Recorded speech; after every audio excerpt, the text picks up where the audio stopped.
This year, he says he's only going to eat meat that he's actually killed. And I was wondering, what are you adhering to lately? I'm a vegetarian, a strict vegetarian. No, have you done that? Well, I eat chicken. Well, it's not all that. It's not vegetarian. I'm not. I said I'm not strict. I eat chicken and steaks beef. Pork. I ate raw game. Did you ever eat? It's not dead yet. No, you're and over you there. eat it, and as you're eating it, their death throes are making you hungrier. There's nothing. That's better than a soybean. Yeah, you're right. Which sounds better, that or soybean? Listen. According to retailers, the most popular Halloween mask this year is O.J. Simpson. And the most popular Halloween greeting is, "I'll kill you and that guy who's bringing over your glasses," or treat.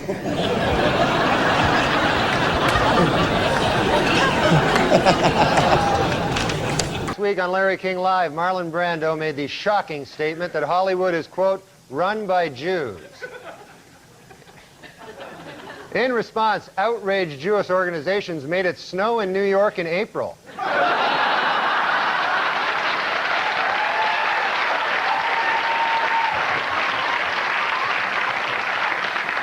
See, I think we should get the homicide out of the White House and get like a fresh start, because we don't want any more murderers. I think we should just go on to the next question. Who are the murderers? Yeah. Oh, Clinton, he murdered a guy. Yeah, you know, we're not allowed to, you're not allowed to put out no accusations without That's a little darling. too far. That's the way it does work. Let's just go on to the next question.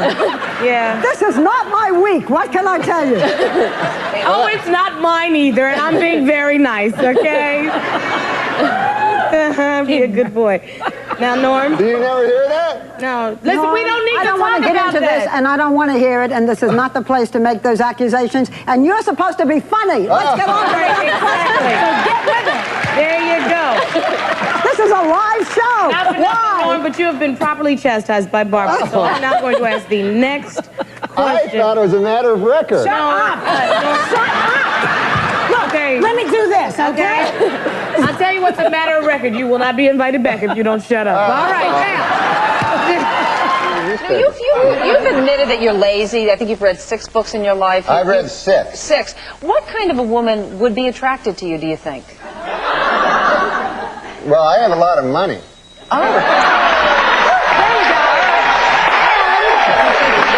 Hey, for the 9th consecutive year, Nick, JetBlue Airlines ranked first for satisfaction among all North American airlines.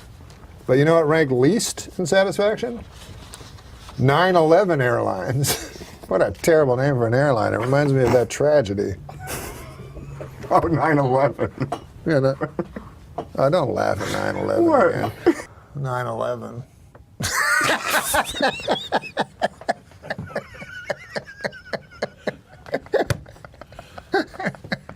I tried to tell him not to laugh. Adam. I know. I walked through blood and bones in the streets of Manhattan trying to find my brother. Jesus. Yeah, he was in northern Canada. Here we see the president and the first bitch.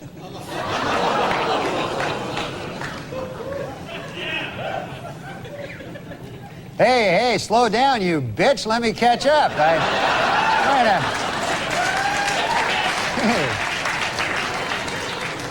When I accepted the honor of performing here tonight, one thought crossed my mind, and that was, please, God, don't let me bomb in front of the president.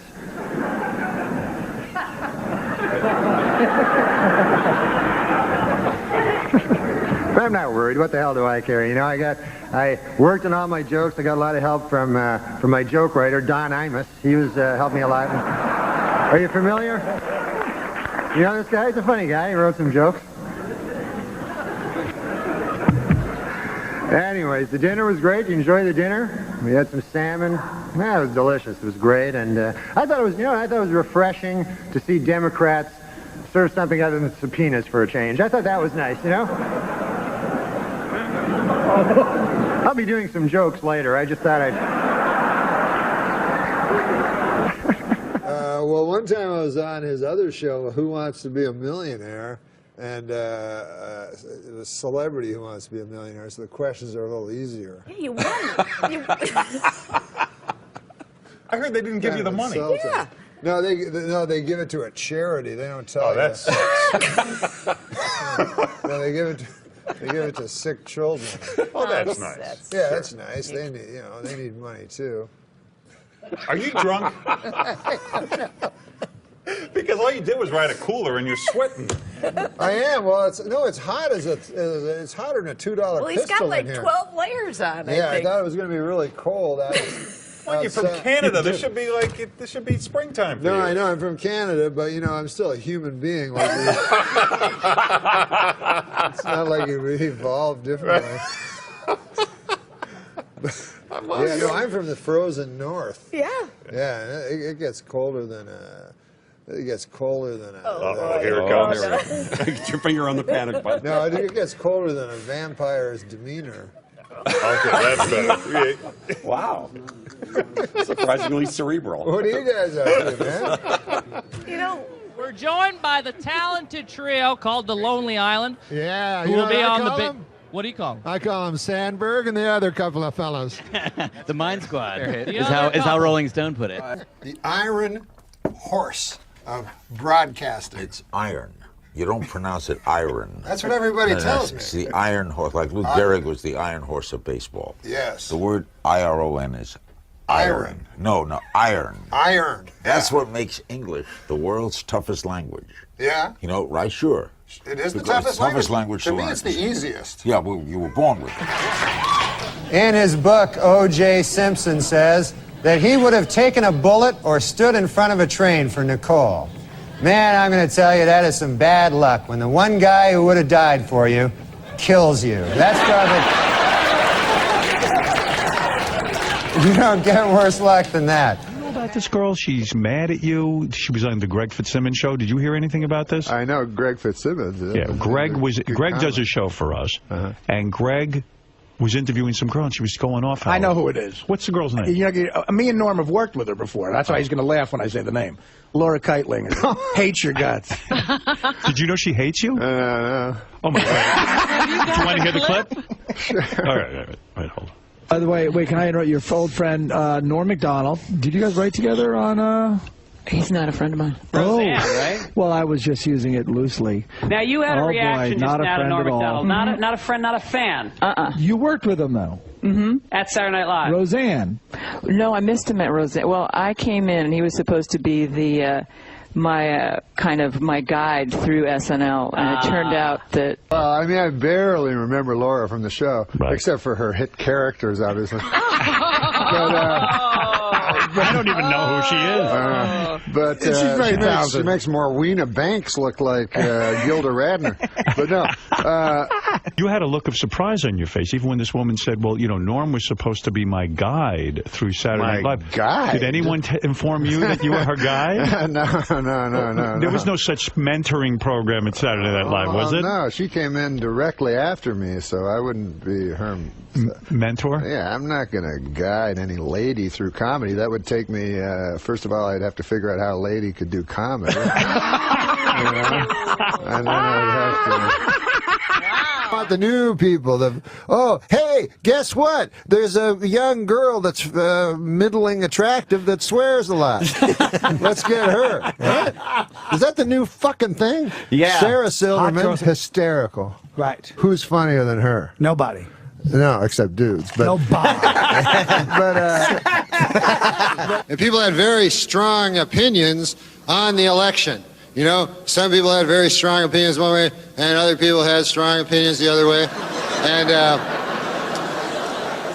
I didn't have any opinions at all. I don't have really any opinions on anything. Like, you ever watch the CNN, and they'll have the polls, and it'll be like, what do you think about embryonic stem cell research? And then it'll be like, see, there you go. It'll be like 52% yes, 46% no, 6% I don't know. See? And that's me. I don't know.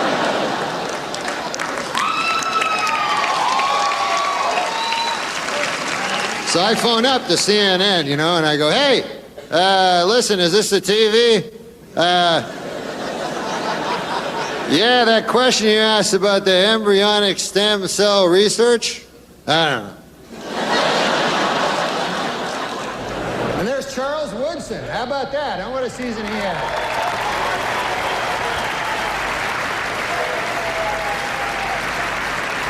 Great, man. He became the first defensive player to win the Heisman Trophy. And congratulations, Charles. That is something that no one can ever take away from you. Unless you kill your wife and a waiter, in which case, all bets are off. Just a word of advice. How's life on the road? I got a kid. You have a kid? Yeah, man, when you have a little baby, like, I guess I never loved anybody before, you know? And when I had the baby, it was like, oh my God, like you have all this love and you feel like so incredible, you know? And like single guys can't understand it. Like so I'd be telling them, I go, this is like the most unbelievable feeling you'll ever have in your life, you know? And they'll go, like, is it like crystal meth? And I'm like, He's brilliant, Byron Allen. He had that Comics Unleashed. You ever do that? Oh, you couldn't be more leashed. There's nothing. It's not like there's nothing unleashed about it. It's not like you would have like Lenny Bruce on and like. And he has no segue. So this is what he said to John Lovitz one time. He said, he just turned to him from, he's talking to Schimmel, and then he goes to John Lovitz. He goes, now, John, I understand you're growing older. This is my promise to the people of the Video Podcast Network world. I will not eat a single morsel of food until Margaret Thatcher is dead and buried. She died 3 weeks ago.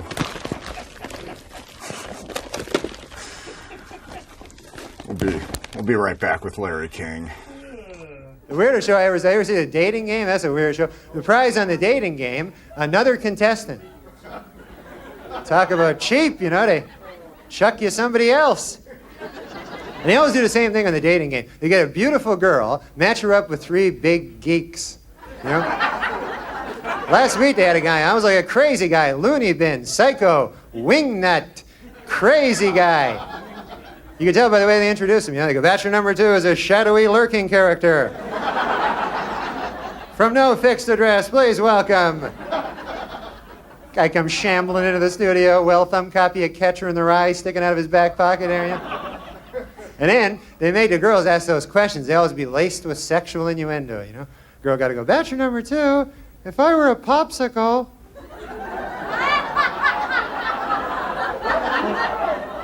What would you do to me then? What? That's what it says in the card here, something about a popsicle. And then the guy goes, well, if you were a popsicle, huh? Well, first of all, I guess I'd take your wrapper off. If you know what I mean.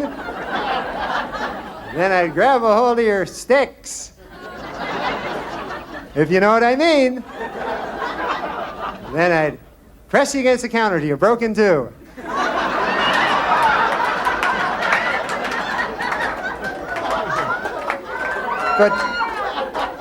Put half you in the freezer till later.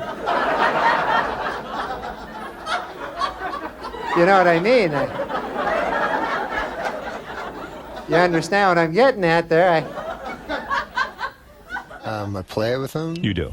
How old is he now? How old is this young man? He's 15 years old. 15 years You're old. still playing with him. Right. You know, it's a funny thing. Yeah. When he was a very young boy, you know, when he was like 3, 4, or something like that, I would play games with him. You know, like we'd play basketball or something. Sure. And I'd let him win. Right. You know. And now he can beat me at everything. And so he's like, hey, man, I always beat you at everything. I said, no, fuck, I used to let you win. You go, fuck, he doesn't believe it. He always beat you. Yeah, so he just thinks I'm some retard that can't beat a fucking infant. But you know, it is rather daunting to me. I'm just a guy, you know? What the hell am I? And here I am, you know, I look out, I see President Bill Clinton, you know, I see Secretary of State Madeleine Albright, you know, media mogul Rupert Murdoch, you know, broadcast legend Larry King, you know, pornographer Larry Flint, you know, Dick Morris. The list is starting to drop off a little, folks, but still, you get the idea. It's daunting. And of course, it was very inspiring to see President Clinton up here on crutches making a speech. I mean, I thought that was just amazing, you know. I mean, it's been difficult for the president. You know, he can't jog now, and he needs help getting around, and he still occasionally suffers great pain, you know. On the upside, you got your medical marijuana, so that's, you know.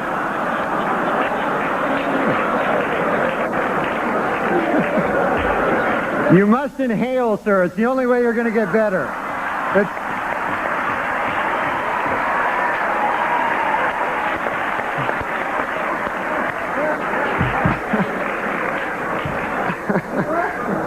How's the family? How's everything going? Ah, great, man. Couldn't be better. Life is fantastic. Yeah. I like life, man. You do, really? Oh, my God. People that complain about it. First of all, you're lucky enough to be alive when you think about it. You know what I'm saying? Your mother had to have sex with your father. That your grandparents had to have sex. Great-grandparents had to have sex. It's lucky you're alive, my God. It's amazing. And I'm so happy every day that I'm alive because it's just a fluke. There's so many more people that never got to be alive. You know? And, that's an interesting point. I guess you're right.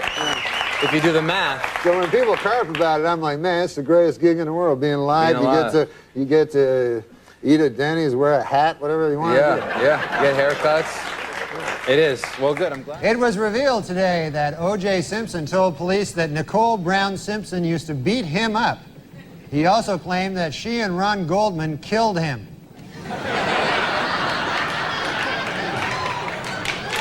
I met that guy, Michael J. Fox. Yeah, and people know him. It was before he was a love star. Yeah, it was before it was out that he had that thing. He has Parkinson's. Yeah. But it was before that. All right. So I met him at Holly. What do you call that? What? So I might ask you to go to the black and white thing in around 5 seconds. No, Disney World. No, it's quick. It's quick. Disney World. I meet him. You know, I'm excited to meet him. You know, so I meet him like 10 years later, and here he is. Now he's got Parkinson's. And I go, you remember me? You know, I met you when I was young, and I met you at Disney World and everything. And he goes, yeah, I just got a thing. I'm not crazy.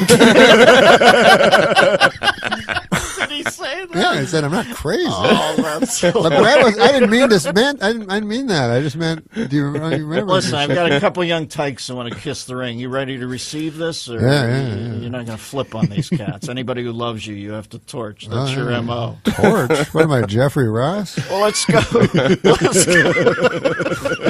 But no, you know, I admire people who have strong opinions. You know, like Linda Rodstad. She did that thing, you know, where she got up and sang and everything, and then she started talking, and then people were going, God damn, I thought she was supposed to sing, and she just kept talking, and finally they were like, come on, man, sing those only 2 songs we ever heard you sing. We're trying to $45 ticket I'm holding here. And, you know, celebrities have they can speak up, you know, they're smart, you know, some of them. Most of them are dumb, but some of them, because I meet celebrities. I'm a celebrity, and so I meet celebrities, and I know as soon as I shake their hand, I know, hey, there's a dumb guy. You know, because I'm a dumb guy myself, and I got that. You know how gay guys have the gaydar? I'm like that with dumb people. I'm like, hey, how's it going? Hey, I could have a conversation with you, man. You people are just like me and you. I know. How many times do I have to tell you that? Well, you tell me that all day, how I'm just like all the you know, gay people. Gay people are the same as everybody. No, you mean, you always tell me specifically how I think you're just calling me gay. It's one of the... It's not an insult. He thinks it's an insult. No, I didn't mean it. Why would being gay be an insult? Yeah. I love gay people. Yeah, I know. Well, let's get to O.J. O.J. Simpson's lawyers say they don't want the families of Nicole Brown and Ronald Goldman in the courtroom during the trial. They're afraid the presence of the family members will just remind O.J. of how much more killing he still has to do.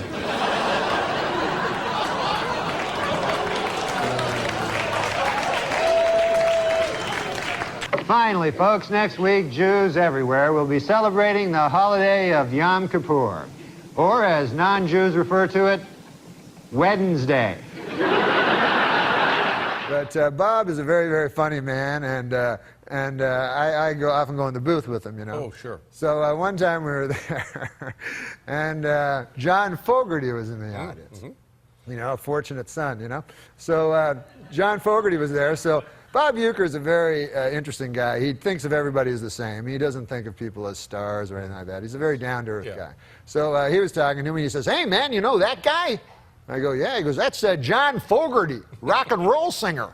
So I go, "Yeah, I know who it is." He goes, "Yeah, man." He goes, "But I played in a golf tournament with him." He goes, "You probably think of him as some that likes to bite the heads off of chickens, but this guy can."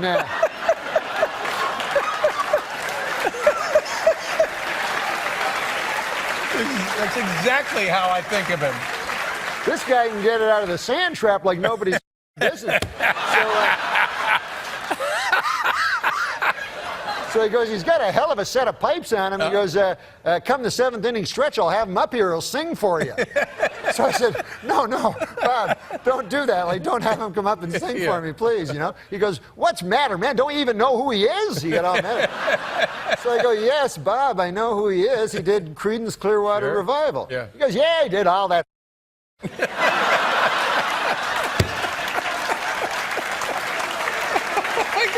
Now, do you think Cosby's legacy will be hurt? Yeah. You do, huh? I mean, there was a comedian, Patton Oswalt, he told me, I think the worst part of the Cosby thing was the hypocrisy. And I disagreed. You disagree with that? Yeah. I thought it was the raping. As my feeling, most rapists are hypocrites. You don't meet many go, I like raping, and I know it's not politically correct, but by God, people go, well, he's not being a hypocrite, and that's the worst part. No, it's a question from Blake's good friend, Norm. No, Blake, it's fun watching you this year. Wasn't it cool? Yeah. Thank you. And I was wondering, like, there's a kind of a curse with Rookie of the Year. Nobody's ever repeated it. I didn't think about that. Well, I'll try as hard as I can next year, but All right, man. I don't know. Thank you for that question, though. That's going on top of the goals for next year. Do you know the Harlem Shake? Yeah, I've seen it on every single commercial. You've seen it. Then you'll appreciate this joke. I remember back when the Harlem Shake was just a black fella holding me upside down off a fire escape trying to collect his money. Can you find out what... You know, it just occurred to me, Mr. President, you are now handicapped, and you're the President of the United States. You must have an unbelievable parking spot, you know?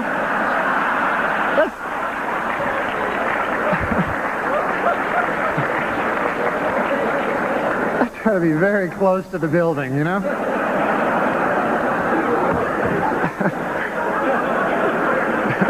Reveal this week, the defense lawyer Johnny Cochran once abused his first wife.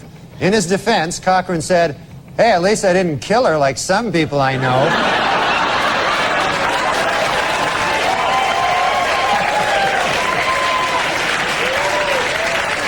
Fun. Norm, thanks for dressing up. Hey, Sarah, listen, man.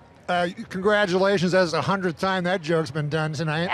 But I also want to tell you, I have a bet with Daniel Kellison, a rather large figure. Daniel Kellison, who put this whole thing together, way over his head. He says you did it. He says you can explain what the fuck Jash is. Jash is pay up, fucker. Jash is a comedy collective, a United Artists, if you will. Uniting myself, Reggie Watts, Michael Cera, and Tim and Eric. And what do? We do whatever we dream up. We shoot it, and it goes on there. We can fail, we can do well. It's total freedom. No offense, but it sounds like some fucking commie gobbledygook. You got me, Norm. I mean, I've never heard the word collective. I know, but Leon Daniel Trotsky. puts buzzwords in my head, and then I just blindly out say of all them. those people you mentioned. I know you're new to this. I'm going to teach you a little something. One of the first things in hosting an interview show is to listen. What's that now? The answer given by the guest. My whole motto, my whole broadcasting career, that's why I don't like a lot of guys on the air now, is that I never learned anything when I was talking. Can I interrupt you there? Yeah. To illustrate the point that their client is running out of money to defend himself, O.J. Simpson's lawyer said this week that if he had to do it over again, after killing his victims, O.J. would now rob them as well. That one you find troubling? We went. Did I tell you I ate a live fish in real life? No. Yeah, I was at a sushi restaurant, and the guy's like Japanese. Mm-hmm. And so I go, I eat just sashimi, like raw fish. Mm-hmm. I don't eat with rice or anything like that. Yeah. Am I trying to impress him? So he goes, you eat live fish? I go, yeah. Even though I don't. And he goes, never think he's going to call you on it. Yeah, and I go, plus it sounds kind of cool. Mm-hmm. And he goes, I get you live fish. I go, thanks, man. Like I was an inside guy, and then he brought out a fish and hit it and knocked it out and put it on a stick. It was live. And that clears out a sushi bar. A lot of people, the girl I was in was barfing in a bathroom, and the only people interested was the guy, the Japanese sociopath guy, and all the Mexican help. They were all like looking like I'd eat it, and so I had to cut it. And then they leave the fish that's on the skeleton that looks like the one Sylvester found on a garbage thing. Mm-hmm. To move. It's moving and like a dead bobblehead, and you had to put water in its mouth to keep it alive so you could watch it die as you ate. It was a nice meal. Jesus, I'm living such a pale life compared. I mean, you are.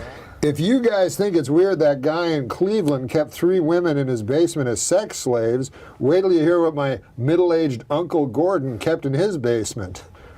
A fucking electric train.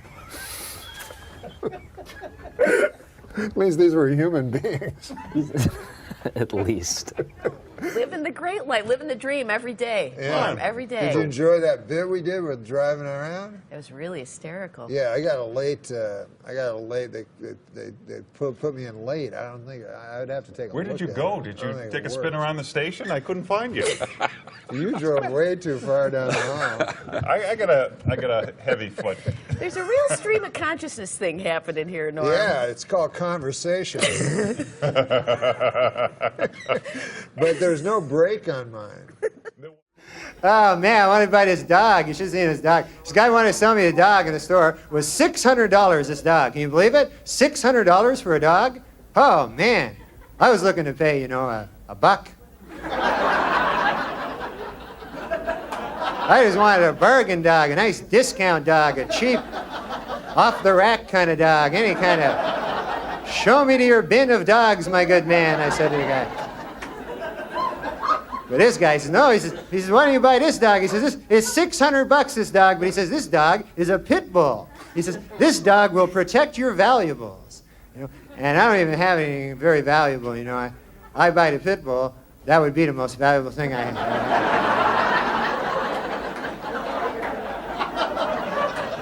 I'd have to buy something to protect it then, I'd be out shopping for wolverines the next day there. Show me something in a timber wolf if you could. Of course, they say the White House was haunted. Did you know that? And I thought this was kind of sad. I heard last night that President Clinton charged Abraham Lincoln's ghost $10,000 to sleep in his own bed. So that doesn't seem right to me, I mean...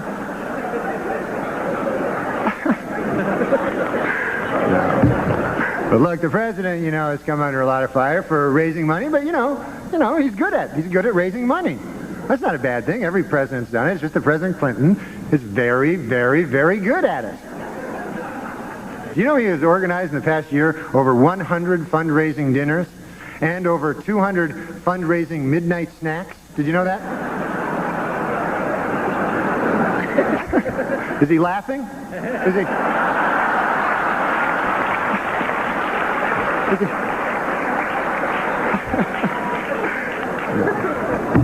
O.J. Simpson's lawyers have decided to skip hearings on DNA evidence and go right to trial.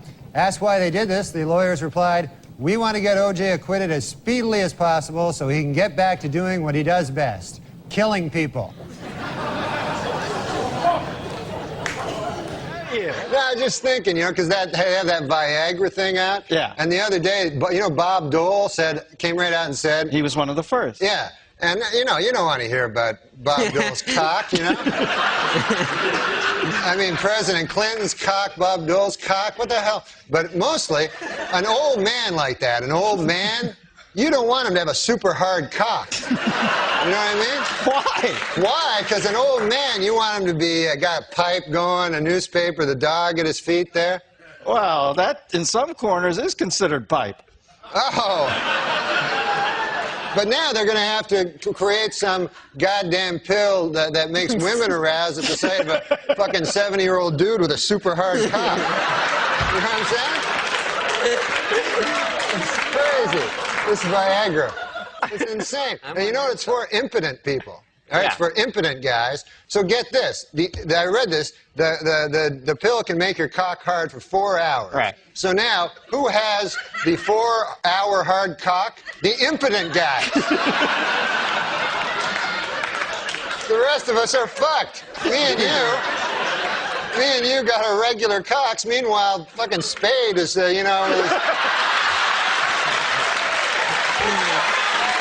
to Spade. Oh, man. I didn't see it. I didn't see it coming. Dude, I know you didn't. He brought it all around and then a vicious rip kick into his best friend's gut. Once there's too much cock talk, I try to just zone out for a minute till it goes back the other way. If there's too much cock talk, this guy has fevered nightmares all night. Dreams, I mean, like sweaty, fevered dreams from the cock talk that's been all over his head.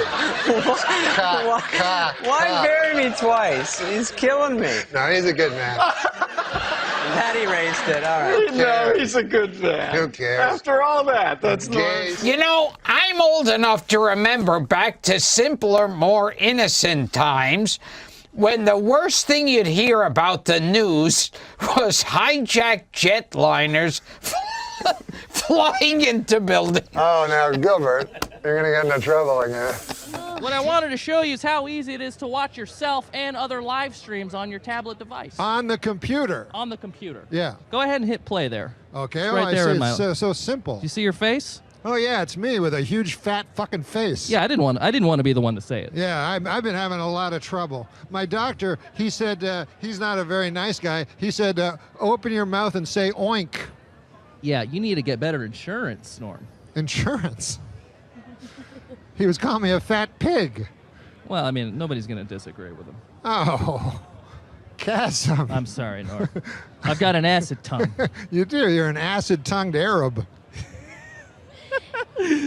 Well, one time I was hosting and there was 3 guys. I've never hosted. How many times have you hosted? Just one time. It was a mistake. Did it not go well? It was all right. Did you do update? No. You didn't even do update? It was right after I got fired from update. I thought it'd be funnier back then.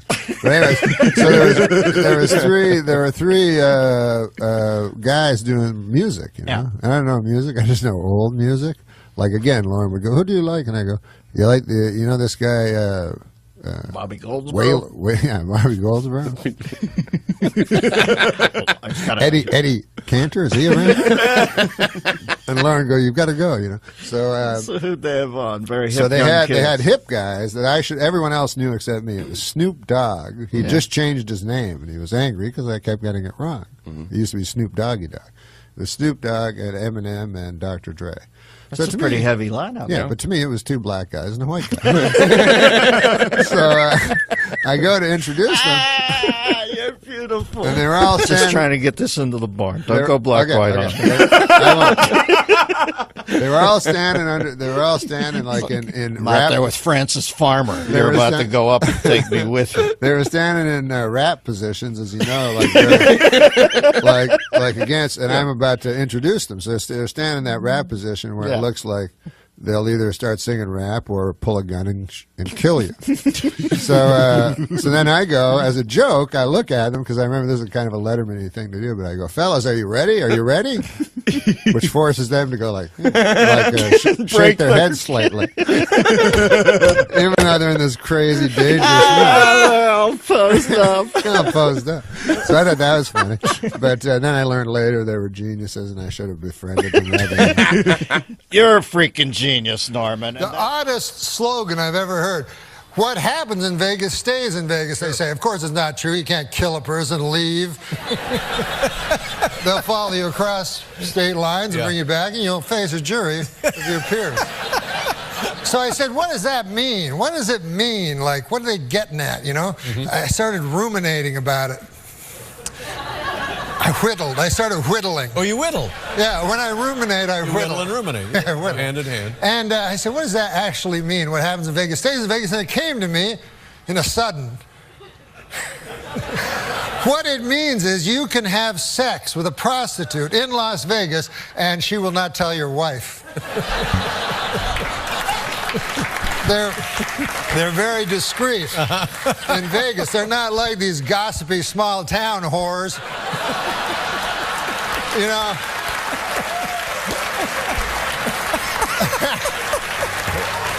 These blabbermouths down at the beauty parlor with that pale blue thing over their head, whatever that is, go, you're Hank Johnson's husband? By God, I had sex in exchange for cash last night with him. Small world. Yeah, in exchange for cash. See, this is the thing with celebrity trials, you know, is that it really gets the country all worked up. Because the last celebrity murder, of course, we had was the O.J. Simpson murder. And what happened there is O.J. Simpson was acquitted of murder, you know. And then all the black people thought that O.J. was innocent. And all the white people thought that O.J. was guilty. So what happened was it created a racial divide in the country.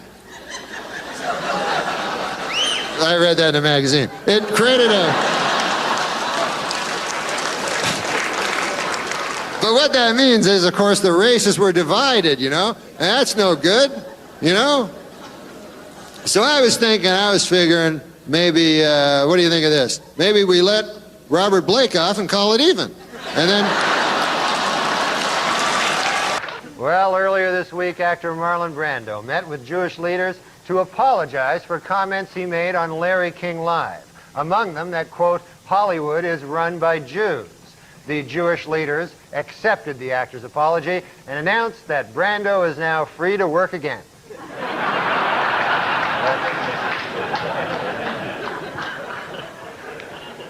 In a brilliant move during closing arguments, Simpson attorney Johnny Cochran put on the knit cap prosecutors say O.J. wore the night he committed the murders.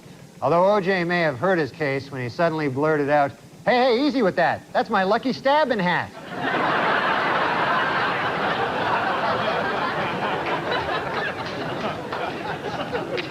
This is the time Norm MacDonald destroyed at the ESPYs.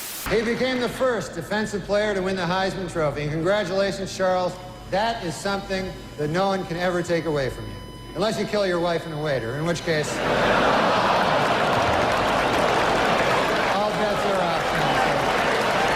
If you're a big-time comedy fan, or you've even just dabbled in the comedy content space, then you've certainly been exposed to the late, great Norm MacDonald. If you're a subscriber of this channel, then Norm MacDonald needs absolutely no introduction. But if you're new here, Norm MacDonald is considered by many comedy fans to be one of the greatest comedians of all time, if not the greatest. He's legendary in the world of comedy for his unbreakable integrity and his willingness to be ballsy and take risks, even if it cost him a cozy opportunity. One of the greatest Norm MacDonald moments of all time was when he hosted the ESPYs in 1998 and brought the house down. If you'd like to learn more details about Norm MacDonald hosting the ESPYs, how he got the gig, why it was legendary, and some of the repercussions he faced after the fact, then you've come to the right place. I will be discussing this event in great detail throughout the entire video, so if that sounds interesting to you, let's hop right into it. To begin with, let me start by explaining to the folks at home what the ESPYs are. The ESPY Award, which is short for Excellence in Sports Performance Yearly,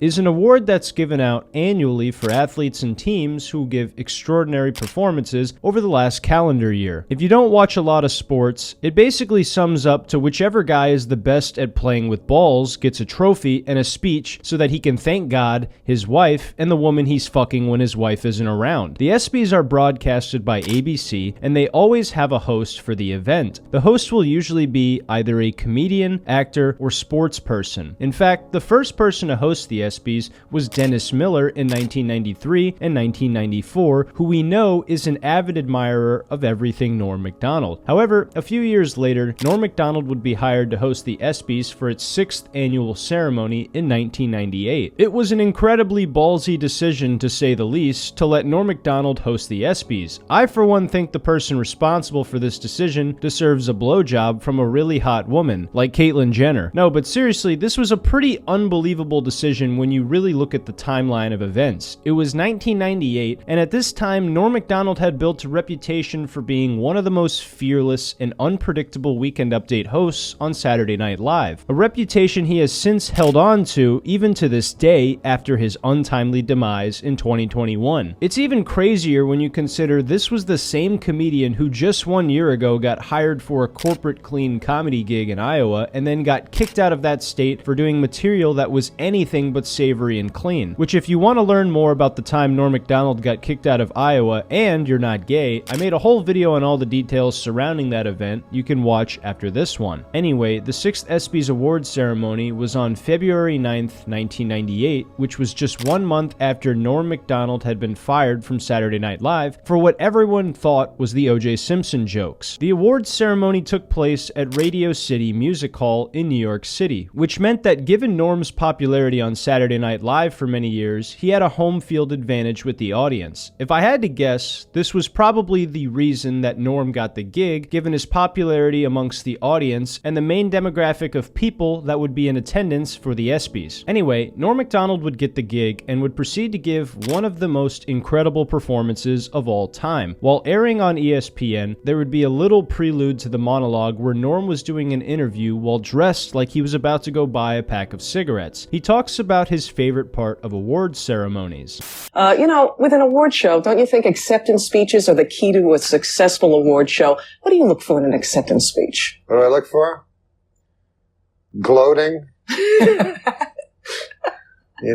Laughing at the people who lost. Then they would complete the interlude with Norm talking to Evander Holyfield, and the monologue would begin. Most of the time, the hosts would do a regular intro where they didn't make fun of the athletes too much, but Norm had a completely different idea in mind. He started off the monologue with a jaw-dropping joke about why he accepted the invitation to host and the ESPYs themselves. I'm very excited to be here, and I was asked to host the ESPYs this year. Yeah, hi, that's my name, Espen. When I was asked to host the ESPYs this year, folks, I said yes immediately for one reason and one reason only. This show has interns.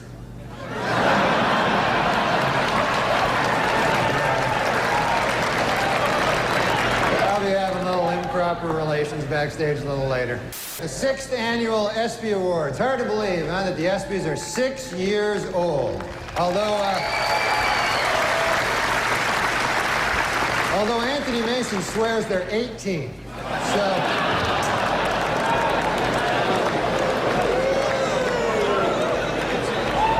Yeah, he'll be having sex with the ESPYs in about 12 years, so... What a way to start the sports ceremony. I can't get over the shit-eating grin on his face after these jokes, like a kid who just broke something in his parents' house. It was at this point you could see from the camera that many people in the audience were starting to get uncomfortable. Norm would continue to drill all the athletes in the audience and hit them with some amazing jokes.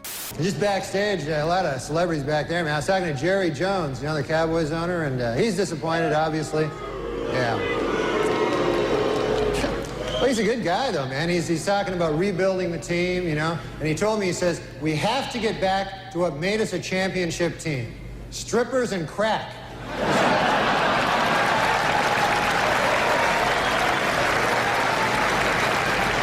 I love the Denver fans, because for one thing, they don't wear food on their heads. That's nice. And they had a wild celebration in Denver after that Super Bowl, man. And now city officials expect an even wilder celebration if the Nuggets win 10 games this year. They say they're going to... say the whole city's going to go nuts. Yeah, the Nuggets are having a bad year this year, man. Matter of fact, they're making a film about the team. They got a pretty catchy title. It's Black Men Can't Jump Either.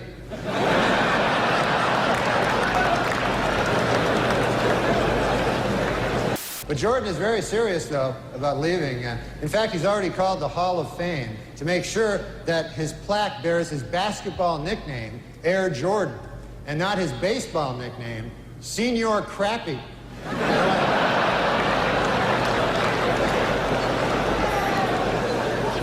That would just be disrespectful, you know? Well, how about them Winter Olympics? They're finally underway, so we've got a lot of great stuff to look forward to the next 2 weeks, like hockey and, well, just hockey, really.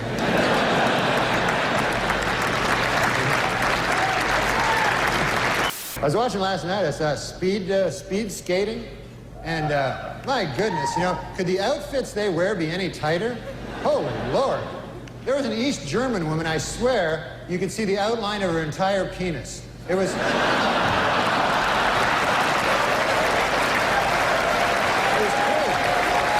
And while this is taking place, ESPN executives are absolutely losing their shit behind the scenes. A side note I'd like to make is that Norm's Tiger Woods jokes was one of my favorite ones, and I absolutely love the fact that Tiger was such a good sport about the joke and got a good laugh from it as well. Well, there's all kinds of sports celebrities in the audience tonight. I see Tiger Woods right there. Tiger Woods, how about that, huh?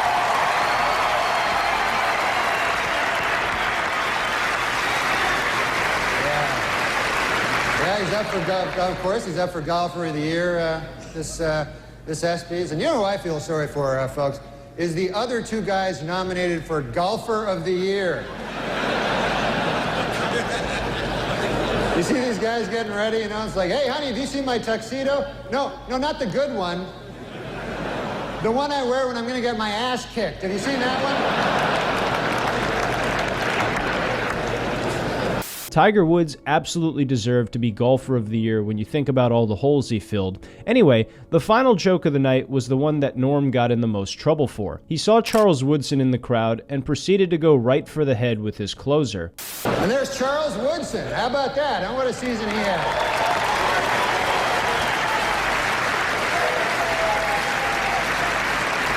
Great, man. He became the first defensive player to win the Heisman Trophy. And congratulations, Charles. That is something that no one can ever take away from you. Unless you kill your wife and a waiter, in which case... all bets are off. Just a word of advice. What a way to conclude the awards ceremony. A vicious O.J. Simpson joke in typical Norm Macdonald fashion. The crowd's response was huge, and you could see Ken Griffey Jr. in the audience get visually uncomfortable and shake his head after the fact. Absolutely amazing. It's safe to say that ESPN executives definitely regretted their choice to have Norm Macdonald host by the end of the monologue. They should have known that Norm would do what he always did best, which was the opposite of what everyone expected. It's hilarious to think that when Norm wanted to roast people, he could write some of the most silver-tongued and vicious jokes you've ever heard, but then when he was asked to be shocking on a comedy roast of Bob Saget by the executives of Comedy Central, he would refuse to curse and tell the most innocuous dad jokes you've ever heard. Furthermore, despite the audience loving the ESPYs monologue that Norm gave, ESPN would never invite Norm back to host the ESPYs again, even though they saw an incredible ratings boost. It would appear the general population didn't want to see the host kissing a bunch of athletes' asses and would rather see them get verbally decapitated like that one football player did to his wife, who,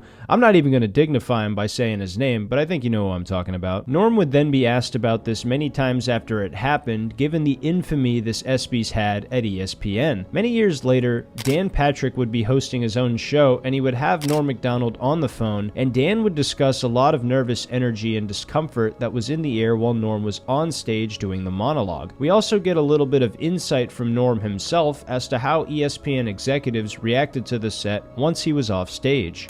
Yeah, I'm here, man. You do a great job of always making me uncomfortable. When you hosted the ESPYs that one time.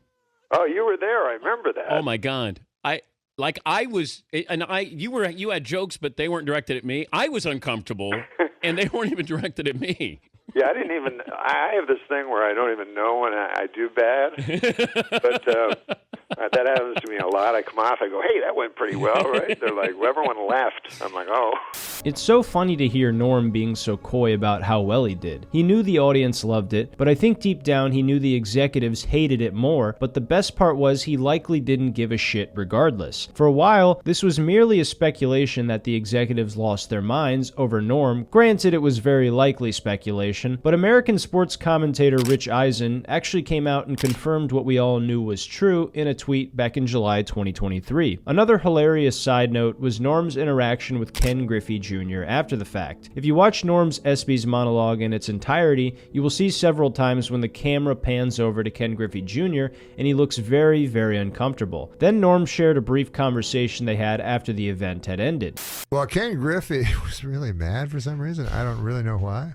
And he was like, yeah, that was really funny, man, really funny, like real sarcastic.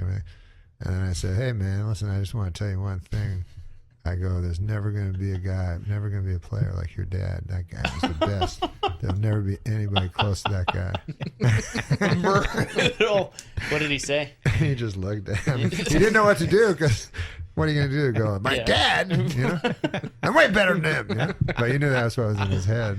Absolutely fucking hilarious. Norm knew that a lot of these athletes took themselves way too seriously, so he took these hilarious scandals and points of discomfort in their lives and shoved it right in their face and made for one of the most infamous moments to ever air on ESPN. If you guys like content about Norm Macdonald, I have an entire playlist where you can binge my coverage of Norm and some of the amazing stories that involve him in the wide world of comedy. But anyway, what did you guys think? Did you love Norm's monologue at the ESPYs? Did you think he went too far? Are there other celebrities or athletes you wish he would have made fun of?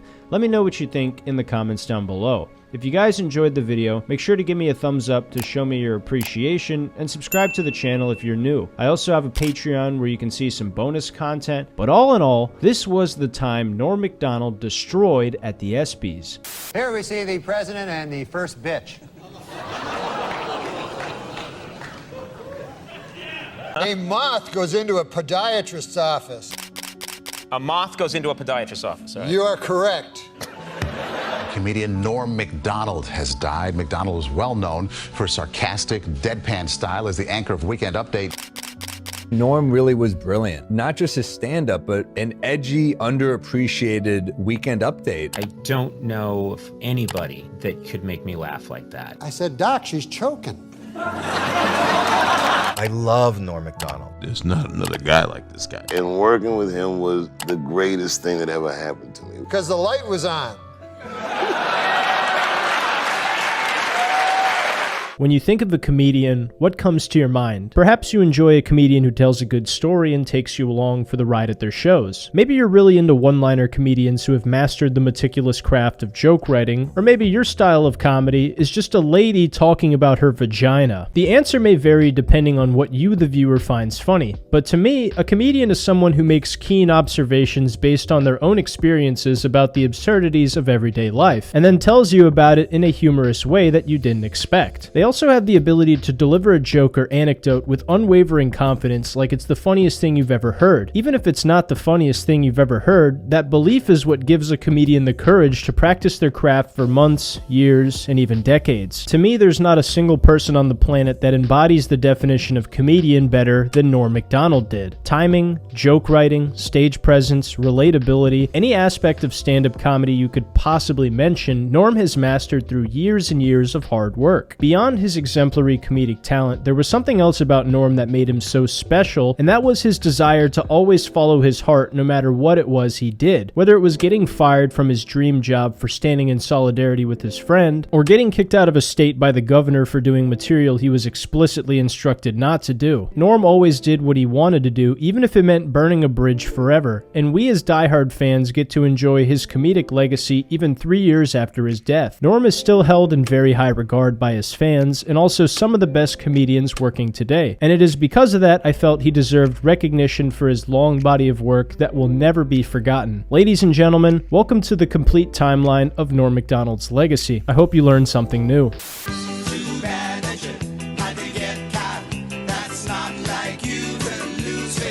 On October 17th, 1959, Norman Jean MacDonald was born in Quebec City, Canada. His family lived in a very rural area on a farm that Norm's father Percy had inherited from his father. Norm's family consisted of his father Percy MacDonald, his mother Fern MacDonald, and his older brother Neil MacDonald. For much of Norm's childhood, his family was very poor, and this would not change until his father became one of the real heroes working as an English teacher. A lot of people spoke French in Quebec City, but Norm's father insisted they speak English instead because of the rivalry between the English and French. We very rarely got to hear Norm be sincere, but in this interview from the WTF podcast with Mark Maron, we got to hear Norm speak candidly about his childhood very briefly. So when you grew up, what'd your folks do? Well, my dad, we were like real poor and stuff, but later my dad became like a teacher, so we had a little bit of money. Yeah. We lived like on a rural... With animals? Farm. It was a dead farm. Yeah. It was my father's farm, but that by this point it had become dead. It was interesting because everyone was old where I lived, except me and my brothers. So I was with old men all the time. Yeah. But I liked them a lot. Yeah. I really liked them. Do you still like old people? Love them. So Norm talks about how he had a humble upbringing and that his family was always a part of the working class, even when his father got a job as a teacher. What I thought was particularly noteworthy is how highly Norm speaks of his elders and older people, given how frequently he was around older people in his hometown. I love super old people because it's like it helps you with perspective, you know what I mean? Yeah, yeah. Like there's a thing, like I love country songs and shit, but there's this myth about the old guy that never forgot about the girl and he's drinking, and that's not true. Like when you meet old people, you know what I mean, you go, hey, you were heartbroken? They go, oh, what? You know, they don't care. I don't even remember her. Yeah, it's all like comedy to them. They go, yeah, there was a lady. I this morning. Everything's good. Exactly, right.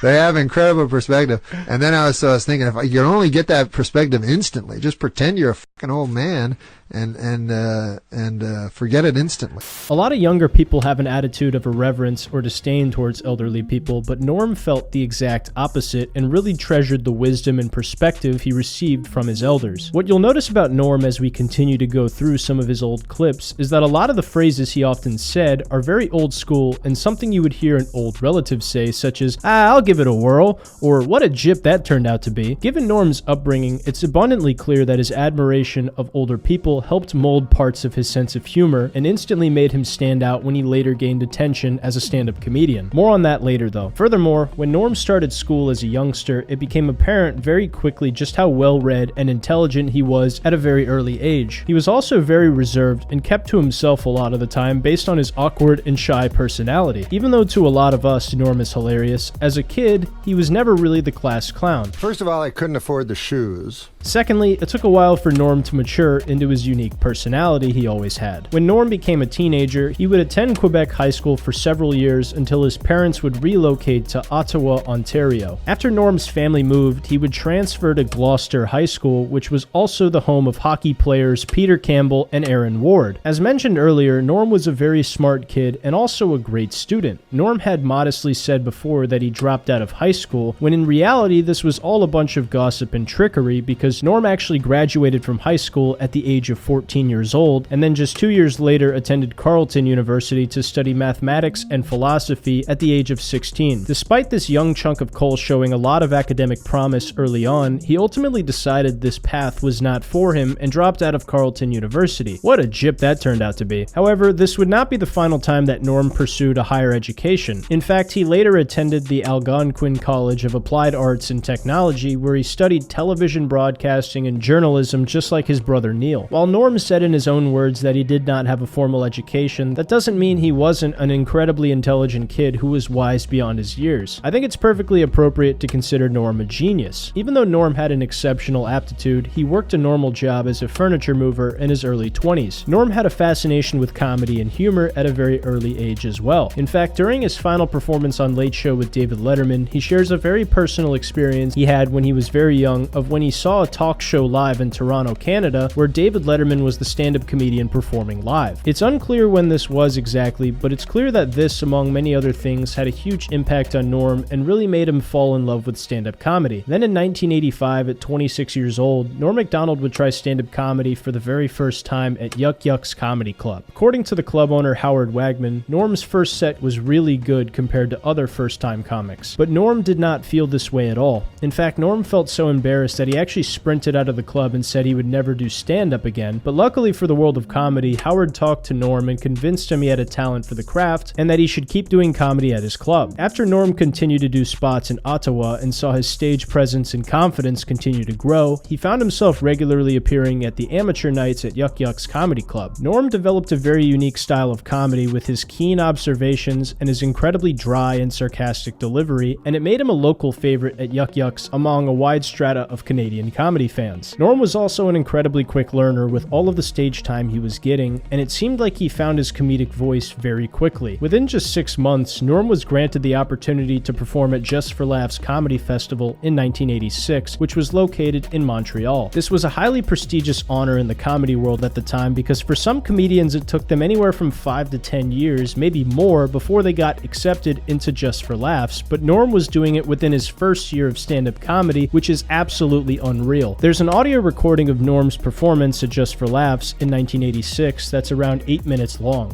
But this is a big day for me. It's a big day. I quit smoking today, and I'm pretty happy about that. Thank you. I try. It was hard for me because I smoke ever since I was a kid, you know. I was behind my garage sneaking a cigarette back there, and my dad caught me. He hauled me in. I thought I was in for the strapping of my life. What he did is he pulled out this big cigar. It must have been half the size of my arm. Made me smoke it all the way through, right to the end. That's when I started smoking cigars real heavy. I went to my doctor, and he showed me a picture of a smoker's lung. And it was really gross and disgusting. Then he showed me a picture of this healthy guy's lung. And it was really gross and disgusting too, you know. If you want to listen to the full tape, it's available on Happy the Dog's YouTube channel. This is the earliest known recording of Norm Macdonald's stand-up comedy that we have access to. Some of Norm's comedic influences are Bob Newhart, David Letterman, Don Rickles, Rodney Dangerfield, and many more. According to Norm, though, when he started stand-up comedy, initially, his favorite comedian to watch was Gilbert Gottfried, even though Gilbert was a bit of a skinflint and a little tight with the dollar. Even at a young age with less than a decade of experience, people picked up on how talented Norm was very quickly. The Orleans magazine wrote an article about Norm Macdonald where they called him a young prodigy and were already considering him a comedian's comedian. Norm did so well at Just for Laughs that he had an article written about him by the Montreal Gazette that detailed Norm and his comedic talent. However, it wasn't all peaches and cream because in this article it was also detailed that between 1986 and 1987, Norm had been diagnosed with stomach cancer and it took an entire year off his career for him to fully recuperate. As we progress further into this video, you'll notice a common theme in a lot of Norm's comedy is death and his fear of it and being terminally ill. It makes a lot of sense when you realize he waged a courageous battle against bowel cancer in his late 20s. Getting cancer has to be one of the scariest things you could face as a young man. Paul Newman told me, "You never get over it." No, but seriously, Norm actually tried talking about his experiences with cancer after dealing with it, but he said that it never worked with audiences and that they thought he was making it all up. So he would sideline the topic and not talk about it for a while. Fellow comedian and Canadian Harlan Williams actually details how him and Norm started comedy together in Canada, and how he remembers when Norm stopped comedy for a bit after his cancer diagnosis. Me and Norm were really good friends, and then we had a bit of a we had a falling out and kind of didn't talk. You know, never any animosity. Always love in my heart for Norm. We were really close, really good friends. He went through cancer in the 80s. Most people don't know this, but he had stomach cancer in the 80s. So I was with him all the time, going through that with him and helping him and being a friend with him. And then he moved down, he healed up, moved to LA, and then we were hanging out, being buddies for 2 or 3 years, and then we kind of went our separate ways. Even though Norm and Harlan ended up parting ways when they both lived in Los Angeles, they had a history of being the two most successful comedians in Canada very early on in their careers. And Harlan was always there for Norm during the dark moments of him going through cancer. Harlan has a really funny Norm Macdonald story, but I'm going to save that for the comedians telling stories about Norm section, so please stay tuned for that. In the meantime, in the late 80s, Norm would develop a lot as a comedian and start to perform in front of professional comedians at Yuck Yucks on the weekends. Some of the early footage of Norm performing comedy is just phenomenal when you consider he's so young and still finding his comedic voice. Sometimes you gotta go in and you gotta try to close on those little rooms, and then people can see you because the door doesn't fit you right, you know? Doors go like that on you, little rodeo doors they got in there. And then people see like your naked shoulders and naked shins and everything like that, you know? People be shopping you, looking right in the eye, go, "You're naked over there, huh?" Yeah, a little bit. You ever know some mirrors are better than other mirrors? You think all mirrors would be the same, you know? But sometimes you be in a bathroom, you get ready for the night, you go, "Hey, look at me in the mirror there. Oh, I'm looking good. Okay, I'm ready to go out now, looking good like I do." And then you walk by the mirror in the bedroom, you look in there, you go, "Hey, I look like shit here." What the hell happened between the bathroom and here? This mirror shot here, right?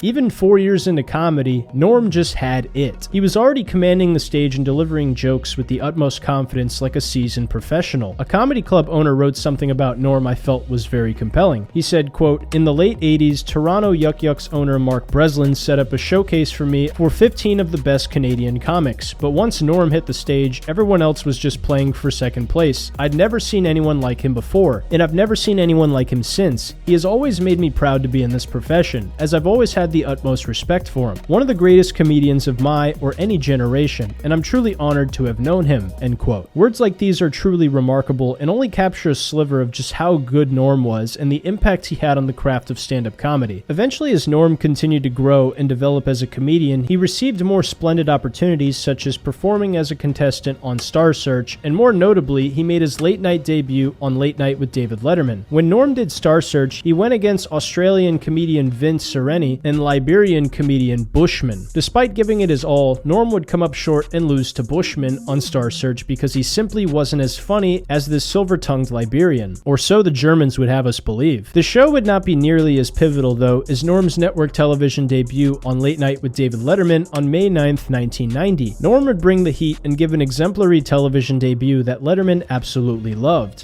Well, I like game shows. That's my favorite thing, you know, big prizes and everything. You ever see The Dating Game? You ever see that show? That's a weird show there. The prize on that show, another contestant. Talk about cheap. And they always do the same thing on that show. They get a beautiful girl, match her up with 3 giant dorks. Then they make the girl ask those questions, you know, laced with sexual innuendo. You know, girl go, "Bachelor number 2, if I were a popsicle." "Well, if you're a popsicle, huh? Well, first of all, I guess I'd take your wrapper off. And then I'd press you against the counter till you're broken too." Letterman instantly took a liking to Norm and went on the record saying, quote, "If we could have, we would have had Norm on every week," end quote. So Norm has really started to make his mark on the world of entertainment. He had Letterman in his corner for support and had looked death right in the eye with no fear at all during his stomach cancer diagnosis. And it was clear at this point that people were about to see the rise of somebody who was truly special. However, tragedy would strike Norm and his family when on October 29th, 1990, Percy McDonald would wage a courageous battle against heart disease that ended in a draw. It was horrific for Norm to go through one of the most devastating losses of his life, just 5 months after one of the most exciting moments of his life, appearing on Letterman for the very first time. But it was the unfortunate hand our chunk of coal had been dealt. After mourning his father's death, though, Norm continued to make leaps and bounds in the world of comedy by making several more appearances on Letterman in the early 90s. And Norm had gained so much popularity for his unique comedic ability that HBO offered him a comedy special on their network that he would record in 1991. In this HBO special, we would see the finished product of a lot of jokes we had seen Norm do previously in older sets, such as the 1989 tape from Yuck Yucks Comedy Club, and also his 1990 TV taping on Evening at the Improv. For example, Norm's famous cliff diving bit that was talked about by the Montreal Gazette. I saw this one cliff diving. There's a weird sport. Hey, a guy diving off a cliff there, and they're trying to pass it off as a sport. You know, it's like attempted suicide pretty well, eh? It's tough to know who's better in cliff diving either. Like you see a guy diving off a cliff, they go, oh man, a guy diving off a cliff. And then another guy dives, oh, there's another guy diving off a cliff. If you survive it all, hey, you're a great cliff diver there. There's only 2 classifications in cliff diving there. There's a grand champion and then stuff on a rock. Another great example of a joke that evolved and signified Norm's comedic development was the bit about buying a pit bull. Big pit bull, $600, you know? And I was looking to pay, you know, maybe a buck, something like that, you know, maybe. But this guy goes, no, he says, why don't you buy this pit bull? He says, this guy, expensive dog, but he goes, this will protect your valuables, this dog. You know, I don't have anything very valuable, you know, I don't own a lot of stuff there, you know. I buy a pit bull, that would be the most valuable thing I own, right? When I was young, no such thing as a pit bull. When I was a kid, it was the meanest dog around, the Doberman dog. You don't see Dobermans around anymore. You ever notice that? Pit bulls now, they got all the work and everything. Once in a while, you see them on a park bench with a frisbee there, you know. I used to be somebody. I'm a Doberman. Got a buck? The way this bit organically trails all the way to the Doberman impression is excellent, and it's remarkable to think Norm was doing this with just 6 years of comedy experience under his belt. If you watch Norm's HBO half hour from 1991, you'll pick up very quickly how Norm loves to talk like an old-timey person. It's almost like Norm was preparing to be an old man his entire life based on what we heard earlier about how he grew up around a lot of elderly people in Quebec City and how he really had a deep appreciation for them. After this special was taped, Norm would continue to hone the craft of stand-up comedy and work comedy clubs until he became a writer for the one and only season of The Dennis Miller Show in 1992. While Norm's stint on the show was short, given the show only being on the air for 1 season, this was a point where Norm would gain another fan for life, being Dennis Miller. Dennis has been there for some of the most iconic Norm Macdonald moments of all time, and he always saw something unique about Norm and thought he was a comedic genius. No, I was just thinking, you know, because they have that Viagra thing out. Yeah. And the other day, you know, Bob Dole came right out and said... He was one of the first. Yeah. And, you know, you don't want to hear about Bob Dole's cock, you know? I mean, President Clinton's cock, Bob Dole's cock, what the hell? But mostly, an old man like that, an old man, you don't want him to have a super hard cock. You know what I mean? Why? Why? Because an old man, you want him to be, got a pipe going, a newspaper, the dog at his feet there. Well, that, in some corners, is considered pipe. But now they're going to have to create some goddamn pill that makes women aroused at the sight of a fucking 70-year-old dude with a super hard cock. You know what I'm saying? It's crazy. This Viagra. It's insane. And you know what it's for? Impotent people. All right, yeah. It's for impotent guys. So get this. I read this. The pill can make your cock hard for 4 hours. Right. So now, who has the 4-hour hard cock? The impotent guy. The rest of us are fucked. Me and you got our regular cocks. Meanwhile, fucking Spade is, you know... Dennis Miller, similar to Conan O'Brien and David Letterman, knew how to press Norm and draw more funniness out of him when he was being interviewed. Anyway, shortly after, Norm would receive another job that would end up being his first big writing gig in show business for a sitcom on Roseanne Barr's show Roseanne. He actually talked about this with Larry King and shared some of the experiences he had on the show with Roseanne. You wrote for Roseanne, huh? Yeah, Roseanne was my first job, yeah. She was fantastic. That was a great sitcom. Every week, the writers would go write a sketch, very traditional sitcom sketch, and she didn't want to do that. So she'd go, get rid of all these Yeah, go ahead. Get rid of all these jokes. Why are all these people telling jokes? That's not how people act. The next week, it would repeat, the same exact dynamic would start again. They'd never go, Roseanne's right. We got to change everything. So from this moment on, Norm loved Roseanne, and they would work together again later on. Norm wrote for the 1992 and 1993 season of Roseanne, but he would leave after 1993 because Norm received the opportunity of a lifetime for any comedian in the 90s. For Norm, this next chapter in his life would certainly become one of the highlights of his career, given the sheer gravity that surrounded this comedy show at the time. So sad that you're not as smart as you thought you were in the first place. After 8 years of working his ass off, Norm would join the cast of Saturday Night Live in 1993, where he went on to do legendary impressions of Larry King, Burt Reynolds, David Letterman, Bob Dole, and many more. Now, before we get into what Norm did on the show, this was always a lifelong dream of his, and it must have been absolutely surreal to finally be on SNL. If you didn't know, Norm Macdonald used to talk to Harlan Williams about how bad he wanted to be on Saturday Night Live, and they even did sketches together in an old church basement. Norm, when we were up there, he used to tell me, he goes, I want to be on Saturday Night Live one day. And me and him, and I found an old church and rented the basement, and we would go in there. Me and Norm would go down in this room by ourselves and do sketches together. And we even made signs.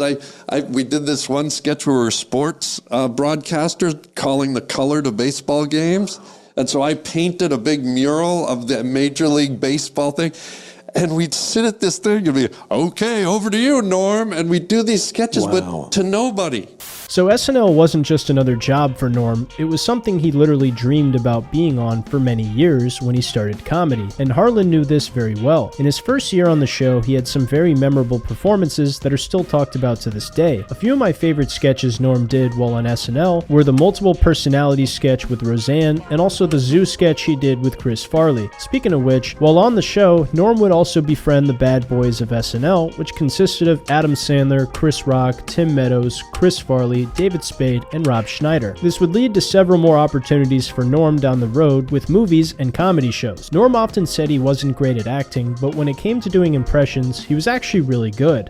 Anyways, Howard, the thing is, okay, about Pulp Fiction, okay, is I had to figure out who was the best guy for it, okay? So, I had to look into my big misshapen head, all right? To finally figure it out, okay?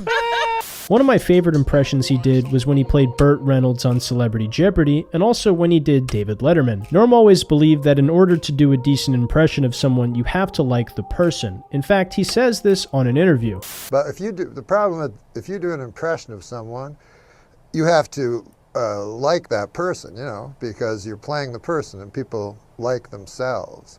So it's obvious why he made such a good impression of all the people I've listed, because Norm really admired all of these people in some way. All of this is well and good, but one season after Norm joined the cast of Saturday Night Live, he would end up getting the job that is arguably his most famous role on television, which was the anchor on the Weekend Update news routine. This was Norm Macdonald's bread and butter on SNL, and a lot of old fans of the show have called Norm the funniest Weekend Update host of all time. Reason being was because Norm would read some of the funniest jokes we'd ever seen on TV, and some of the ballsiest jokes as well. Nobody was safe when Norm was behind the desk at Weekend Update, whether it be the Clintons.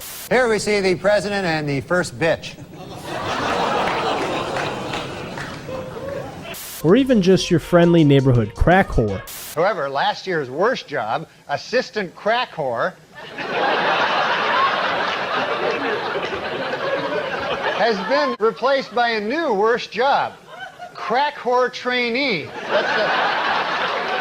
Classic crack whores. You gotta love them. Norm's biggest target would end up being alleged murderer and dead man O.J. Simpson, though, but more on that later. There was just something so uniquely Norm about the jokes on Weekend Update, he told, and the utter indifference he had towards the audience's reaction. Conan has talked about this before, and I think he sums up perfectly what made Norm's time behind the desk so amazing to comedy fans. Some of his time on Weekend Update. Mm-hmm. Yeah.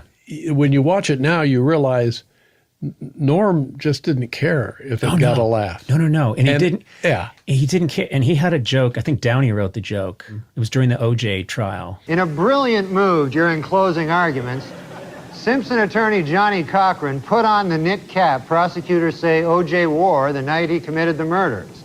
Although O.J. may have hurt his case when he suddenly blurted out, Hey, easy with that. That's my lucky stabbing hat. Who else could do that? Right. And he doesn't. And if it got nothing, he would stare. Yeah. And tell you your problem. Yeah. I thought that was one of the best. Dark but fantastic, and also no one could do it but him. Norm on Weekend Update was truly a spectacle to see, and I envy anyone that was alive to see these seasons of Saturday Night Live. However, Norm also dealt with his fair share of controversy while hosting Weekend Update. For example, one of the most controversial moments Norm had on the show was on February 24th, 1996, when Norm MacDonald read a joke about the John Lauder sentencing. In Falls City, Nebraska, John Lauder has been sentenced to death for attempting to kill 3 people in what prosecutors called a plot to silence a cross-dressing female who had accused him of rape. Now, this might strike some viewers as harsh, but I believe everyone involved in this story should die. Now, to most people, this was a pretty funny joke, but it was not seen that way by everyone. Apparently, the trans community came after NBC and criticized them relentlessly because of the joke from Norm, specifically the Transsexual Menace, which is a transgender rights activist organization. They demanded an apology from NBC and promised to boycott the show if the conditions were not met. Upon reviewing the show, NBC agreed the line was inappropriate and that they should not have aired it, and said it would ensure that similar incidents would not occur again in the future. This did not stop Norm from continuing at his crusade of doing whatever jokes he felt like doing, though. Another controversy was the jokes Norm told about Michael Jackson. When it was announced that Michael Jackson and Lisa Marie Presley were divorcing, Norm wasted no time before going right for the throat with some brutal jokes. Well, there may be trouble in paradise. Lisa Marie Presley confirmed this week that she and Michael Jackson live in separate residences 50 miles away from each other. Lisa Marie was quoted as saying, "I guess being married to a homosexual pedophile wasn't such a great idea after all." This caught a lot of flack from people about the Michael Jackson allegations, but nothing happened to Norm. The next controversy would end up being the catalyst that led to Norm being fired from the show. It's a lot of details, so hold on tight for this one. A lot of people thought that Norm MacDonald was fired from Weekend Update for his excessive O.J. Simpson jokes, but this is not the full story. If you're even a casual fan of Norm MacDonald, you're well aware of how many jokes about O.J. Simpson he made on Weekend Update in light of the murder trial that took place from January 24th, 1995, all the way up until October 5th. If you're not familiar with any of the jokes Norm did about OJ, there's a whole cookie jar full of them on YouTube you can find for free. In his book, O.J. Simpson says that he would have taken a bullet or stood in front of a train for Nicole. Man, I'm going to tell you, that is some bad luck when the one guy who would have died for you kills you. That's probably... You don't get worse luck than that. It was revealed today that O.J. Simpson told police that Nicole Brown Simpson used to beat him up. He also claimed that she and Ron Goldman killed him. Well, let's get to O.J. O.J. Simpson's lawyers say they don't want the families of Nicole Brown and Ronald Goldman in the courtroom during the trial. They're afraid the presence of the family members will just remind O.J. of how much more killing he still has to do.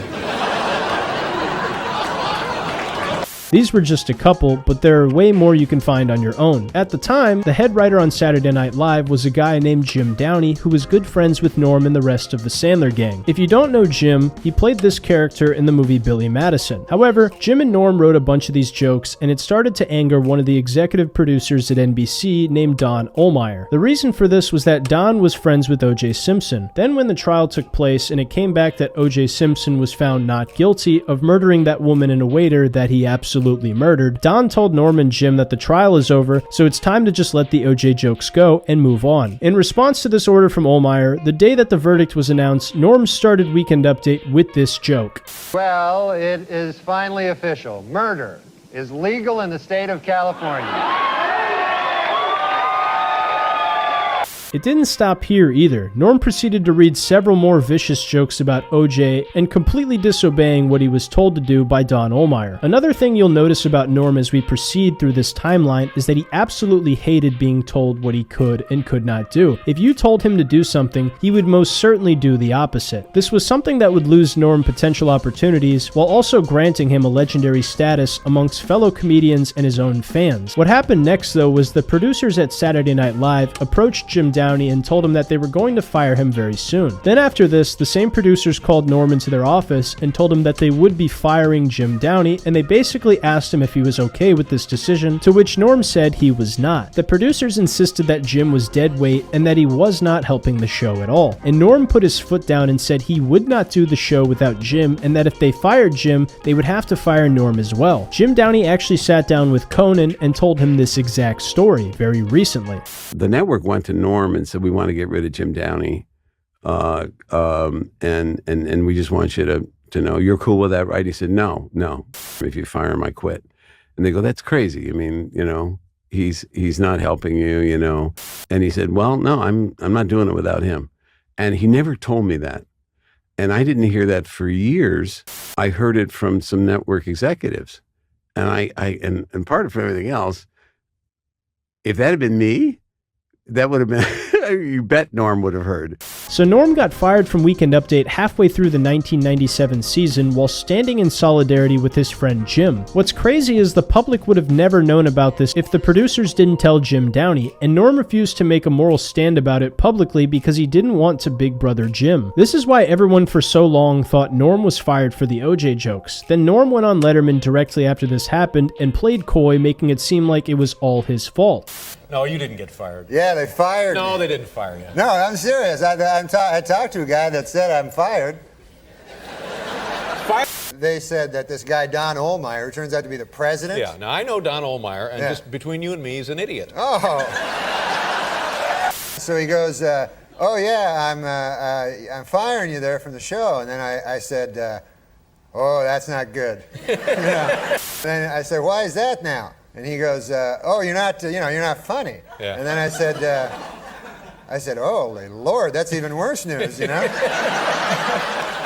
This truly shows the character Norm Macdonald had to stand for his friend Jim and not use the firing as a way to make himself look good. Even though Norm seemed to not care when he told jokes on Weekend Update, knowing what we know with him telling Harlan Williams about SNL being his dream, this must have been an incredibly difficult decision for him to make. It didn't matter though, because Norm always had golden integrity. After the 1998 season concluded, Norm was canned from Saturday Night Live as a whole, and the reason cited for his firing was lackluster ratings and because Norm was no longer seen as funny by producers at NBC. However, Norm did not have any trouble landing on his feet after his departure from the show. Very shortly after his firing from SNL, one of the most iconic and badass moments of Norm's career would take place. On February 9th, 1998, Norm Macdonald was selected to host the 6th annual ESPY Awards just 1 month after being fired for what everyone believed was the O.J. Simpson jokes. If you don't know what the ESPYs are, it basically sums up to whichever guy is the best at playing with balls gets a trophy and a speech to thank God, his wife, and the woman he's fucking when his wife isn't around. The awards ceremony took place at Radio City Music Hall in New York City, which meant that given Norm's popularity on SNL, he had a home field advantage with the audience. Then he proceeded to give a vicious monologue where he roasts the shit out of all of these athletes.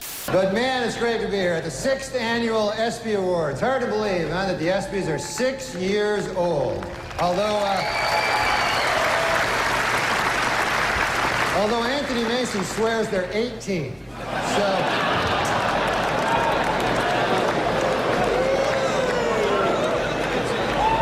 Yeah, he'll be having sex with the ESPYs in about 12 years. So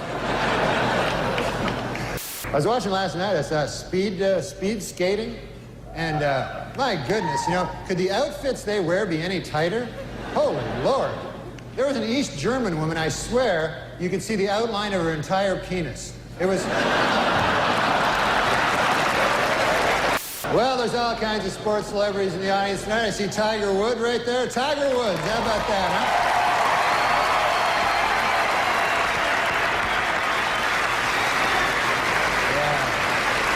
Yeah, he's up for golf. Of course, he's up for Golfer of the Year this ESPYs. And you know who I feel sorry for, folks, is the other two guys nominated for Golfer of the Year. You see these guys getting ready, it's like, hey, honey, have you seen my tuxedo? No, not the good one. The one I wear when I'm going to get my ass kicked. Have you seen that one? Norm was funny throughout the entire performance, but where he stole the show was on his very last joke about Charles Woodson. And there's Charles Woodson. How about that? What a season he had.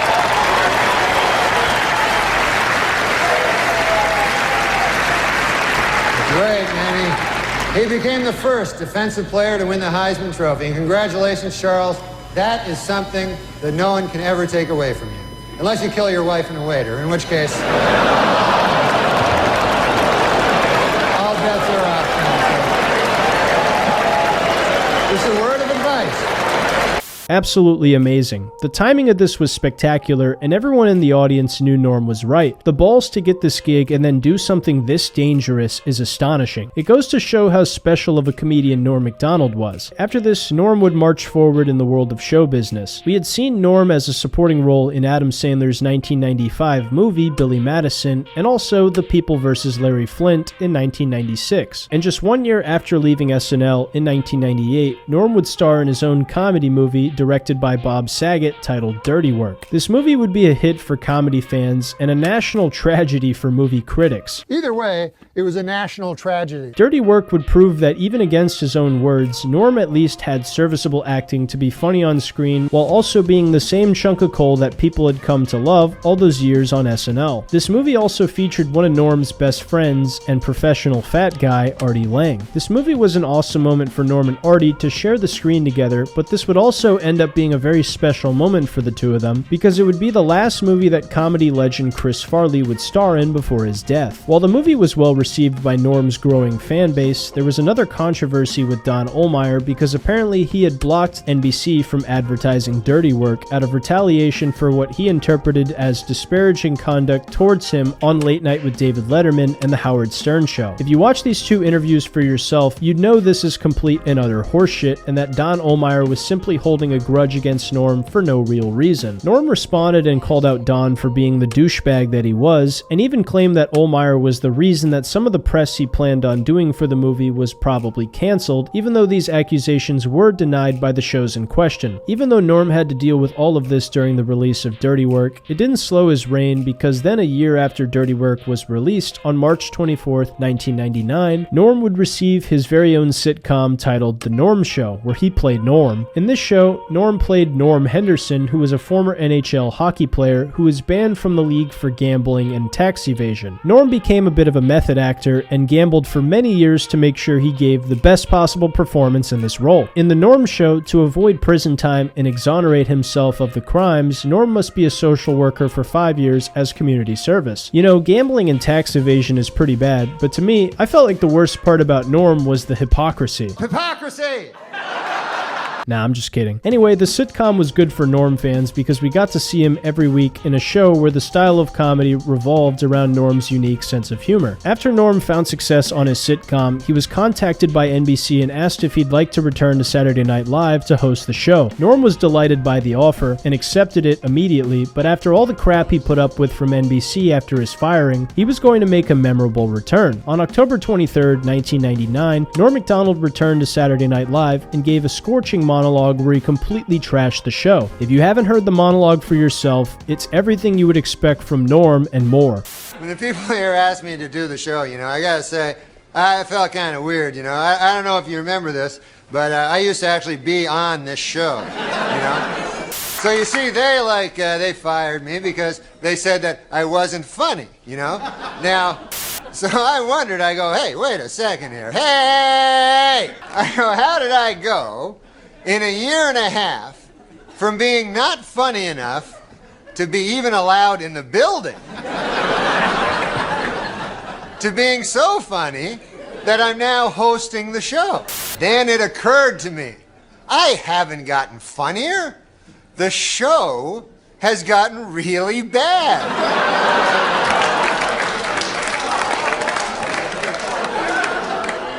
So yeah, I'm funny compared to, well, you'll see later. But with everything you've seen from Norm at this point, this was probably not surprising at all to you. Norm sticking it to the producers of NBC while also calling the show terrible is the coldest possible way he could have returned. Then when the writers boo him, he just soldiers on and makes the audience laugh while the producers have to sit there and watch as they get butchered. Norm had originally planned on leaving after this monologue, but he realized it probably would have been a much bigger issue for him if he would have done this, so he just left it at the brazen monologue and finished the show. Yet again, another golden reason why Norm is a a comedy legend with unbreakable integrity and authenticity. After that whole charade, Norm returned to the cozy and lavish lifestyle of acting on the sitcom Norm, where he played Norm, for several more years. The show originally aired on Wednesday nights at 9:30 p.m. after the Drew Carey Show on ABC, and for adults aged 18 to 49, the show was a massive success in its first season. When they moved the show to a different time slot at 8:30 p.m. for the second season, this was the first time that ratings fluctuated negatively, which then led ABC to move it back to the original time slot it had in the first season. Then they decided to move the show to Friday, also known as the Friday Death slot, and this caused ratings to become a massive issue for the show and eventually led to the show's cancellation in May 2001. Probably the biggest tragedy to ever take place in the year 2001. ABC literally killed the Norm Show. They must have been thinking like Albert Fish. This guy's a real jerk.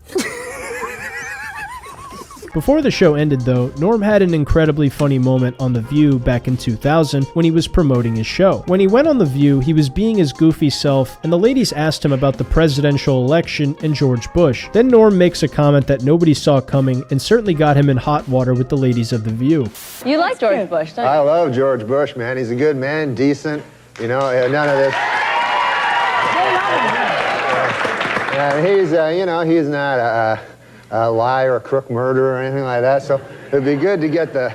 See, I think we should get the homicide out of the White House and get like a fresh start, because we don't want any more murderers. I think we should just go on to the next question. Oh. Who are the murderers? Yeah. Oh, Clinton, he murdered a guy. Yeah, you know, we're not allowed to, you're not allowed to put out accusations without. That's a little too far. That's the way it does work. Let's just go on to the next question.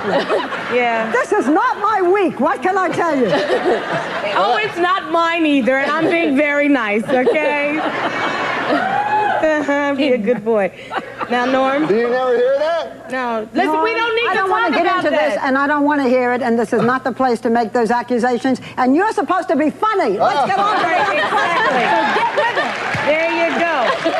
This is a live show. Not for nothing, Norm, but you have been properly chastised by Barbara, so I'm now going to ask the next question. I thought it was a matter of record. Shut up. Shut up. Look, let me do this, okay?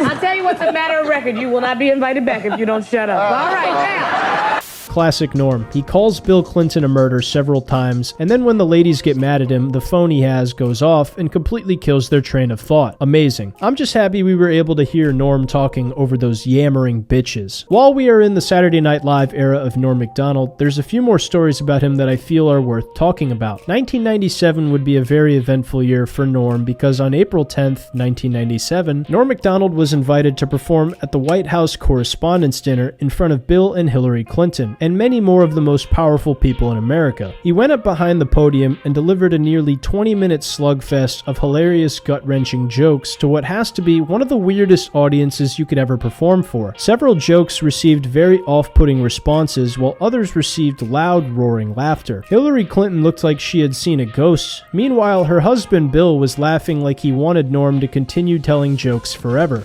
And here I am, you know, I look out, I see President Bill Clinton, you know, I see Secretary of State Madeleine Albright, you know, media mogul Rupert Murdoch, you know, broadcast legend Larry King, you know, pornographer Larry Flint, you know, Dick Morris. The list is starting to drop off a little, folks, but still, you get the idea. It's daunting. And of course, it was very inspiring to see President Clinton up here on crutches making a speech. I mean, I thought that was just amazing, you know.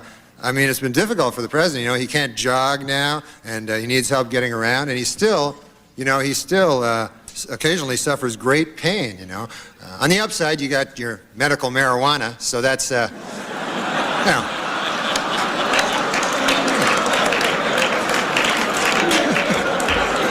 You must inhale, sir. It's the only way you're going to get better.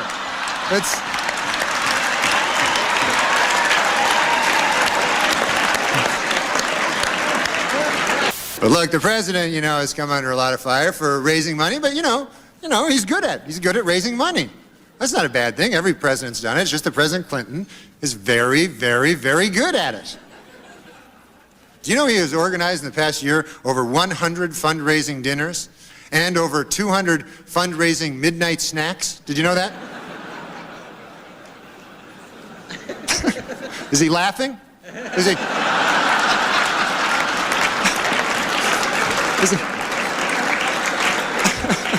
The comments on this video are people just admiring Norm for having the courage to tell these jokes in front of literal demons from hell, and to not flinch when they tighten up over a joke they felt was too far. Norm understood how powerful these people were and what they could do to him if they felt like it, but luckily he showed just how funny he was, and the lizard people spared his life. Another hilarious story about Norm Macdonald was the time he got kicked out of Iowa for his performance at a corporate clean comedy show. If you're unfamiliar with this story about Norm, then you're in for a treat. While Norm was on Weekend Update, he still found time to tour on the road doing stand-up, and at this time he was doing an SNL comedy tour with Jim Breuer and Daryl Hammond. The three were scheduled to perform in Iowa City, Iowa on June 22nd, 1997, with Norm headlining the show. This comedy show was organized by the Trans-America Corporation, who wanted the show in a golf tournament to raise money for the Iowa Athletic Hall of Fame. The comedy show was billed as Family Night, and there were just under 2,000 people in the audience, composed of college students, old people, and children. Jim Breuer's recount of the story is absolutely hysterical.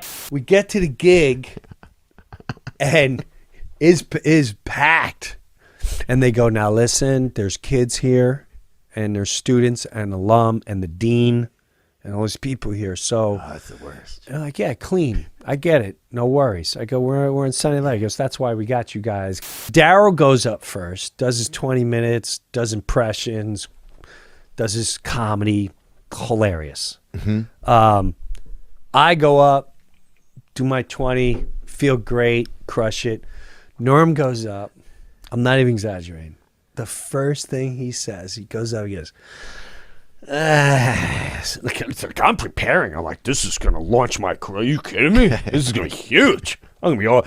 He goes, fucking, where the fuck are we? First person to even curse. Right? I went, oh, shit, he cursed. And he goes, so, if you're gay, would you rather be the ass guy or the dick guy? This is what he starts off with. So, I go, Daryl, you gotta come see this.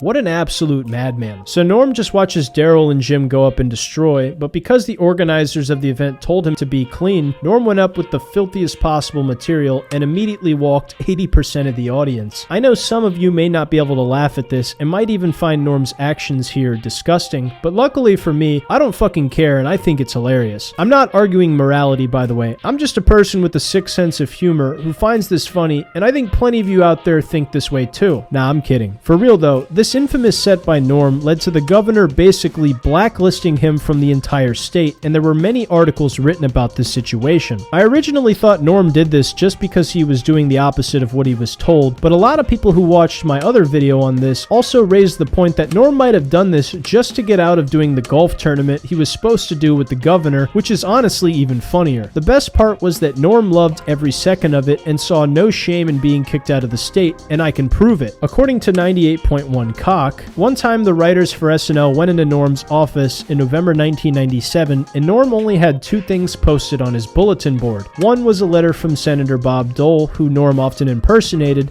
and the other was one from the University of Iowa informing Norm they had rescinded his invitation to play at the golf tournament. Just amazing. Another subversive Norm Macdonald moment for the book. Another fun thing Norm did in the year 2000 that is often glossed over was the time he hosted the 27th American Music Awards. What was amazing about this awards ceremony was that Norm did the exact same thing he did to athletes at the ESPYs, but the only difference was the musicians were much better sports about Norm poking fun at them. Not to mention, some of these jokes are freaking hysterical.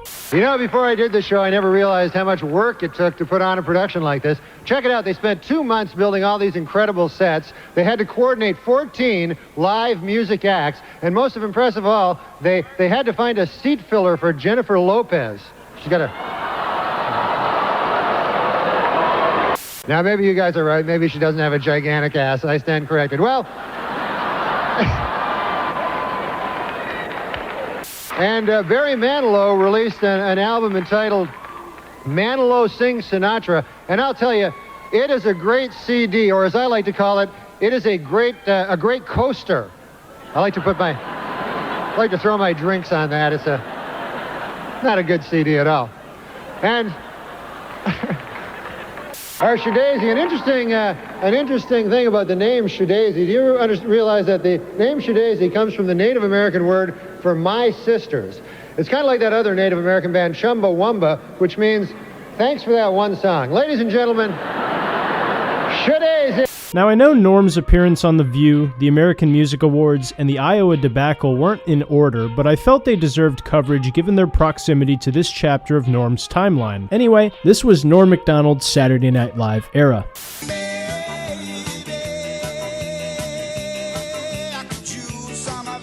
I titled this section the show business era because in this next portion of the timeline, Norm would do a multitude of different projects in addition to stand-up comedy, including television sketch shows, fake reality shows, and acting in multiple movies. Near the end of the Norm show, Norm had started to sink his fangs into voice acting roles as well. A few projects he had worked on was Eddie Murphy's Dr. Dolittle in 1998, where he voiced Lucky, and he would later return to these roles in the sequels in 2001 and 2006 as well. Even when talking completely regularly, Norm just had one of those voices that people love to listen to, so he would find several more of these roles. In 2000, Norm would voice Death on Family Guy for one really funny episode, but the role was later recast to Adam Carolla because Norm needed to focus on the Norm Show at the time. Also, in 2000, Norm would do a lead acting role in the movie Screwed with Dave Chappelle. This movie would have several legendary moments that comedy fans would be able to laugh at forever, but the movie was not well received by critics and did not perform very well at the box office. However, Norm got something a lot more valuable than money. He was able to bring laughter and joy to Dave Chappelle at a time when Dave felt inconsolable because of his father's death. Dave has talked about this before in Norm's posthumously released special.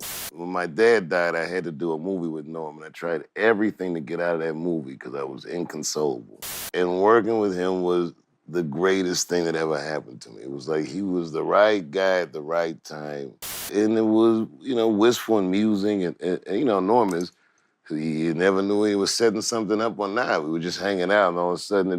And also in his newest special where he talks about the time that Norm introduced him to Jim Carrey and pays him due respect for being a comedy legend. It must be absolutely amazing to be so funny that Dave Chappelle commends you the way he has Norm Macdonald and also Shane Gillis for his Trump impression. So it speaks volumes as to just how funny and special Norm was that Chappelle has co-signed him on multiple occasions. Furthermore, in 2003, Norm did another sitcom on Fox called A Minute with Stan Hooper where he was the main character, but it would be canceled after only 6 episodes. It must have been the curse of the Doors. Just kidding. But then in 2005, Norm would start to work with Comedy Central on a sketch show titled Back to Norm. The pilot of the show parodied the self-deletion of Bud Dwyer, but because of lackluster ratings and low viewership, the show would never develop into a series. You can watch the pilot for yourself on YouTube because personally, I loved it, and it really sucks that it never became a proper sketch show. Another voice acting role that Norm would do, and one of the first things I remember from him was The Fairly Odd Parents in 2005, where he voiced Norm the Genie. I watched this show a lot as a kid, and the episodes with Norm were always the funniest because he was always misdirecting Timmy, kinda like the audience whenever he does comedy. Classic Norm Macdonald. Then in 2006, Norm would release a sketch comedy album through Comedy Central titled Ridiculous. I've listened to this album a few times, and I didn't really enjoy it that much, and a lot of Norm fans have had a similar experience. In fact, a lot of them find most of the sketches incredibly forgettable, besides a select few. My favorite part was the hidden track where it's just Norm doing stand-up comedy. It would seem that Comedy Central talked Norm into this because Norm has said on numerous occasions how stand-up is his bread and butter and that he always preferred to stay in his lane of what he does best. So even though this comedy sketch album wasn't a slam dunk, Norm would avenge himself with his later work on Comedy Central that we will see very soon. Then in 2007, Norm Macdonald would make cameos in the show My Name is Earl, where he basically plays his classic Burt Reynolds character as the character Chubby's son, and in 2008, Norm would appear on the celebrity panel of 2 episodes of the show Match Game. Another fun cameo Norm had was when he did voice acting in an AT&T commercial where he played a gingerbread boy, 2007 to 2008 Christmas commercials. Norm's voice was in high demand, unlike Adam Egget, whose hands were just in high demand under the Queensboro Bridge. Norm also did some voice acting for the Canadian company Bell Mobility in their commercials from 2007 2006 all the way up until 2008. Then later in 2008, Norm would once again catch the eyes of the comedy world with his appearance on the roast of Bob Saget. At this time, there was a regular cast of roasters that were often on the Comedy Central roasts, but for this one, they had added Norm Macdonald and Artie Lang. A lot of comedy fans were stoked for this because Artie and Norm were a dynamic duo of chaos, and the last time people saw Norm really roast people was on the ESPYs back in 1998, where he scorched every athlete inside the Radio City Music Hall. However, the difference between that roast and this one was that Bob Saget was one of Norm's best friends, and he directed Norm's movie Dirty Work, so Norm really didn't know what to say, and then when he approached the producers of Comedy Central about it, they told Norm to be as shocking as possible and to go right for the head. Luckily for Norm, he knew the most shocking thing he could have done that night and made it happen. When the roast started, everyone went up and told these shocking jokes about Bob and others, and Norm was reading the newspaper for all of them except Gilbert Gottfried's performance. Then Norm went up after all the filth and shock and does this.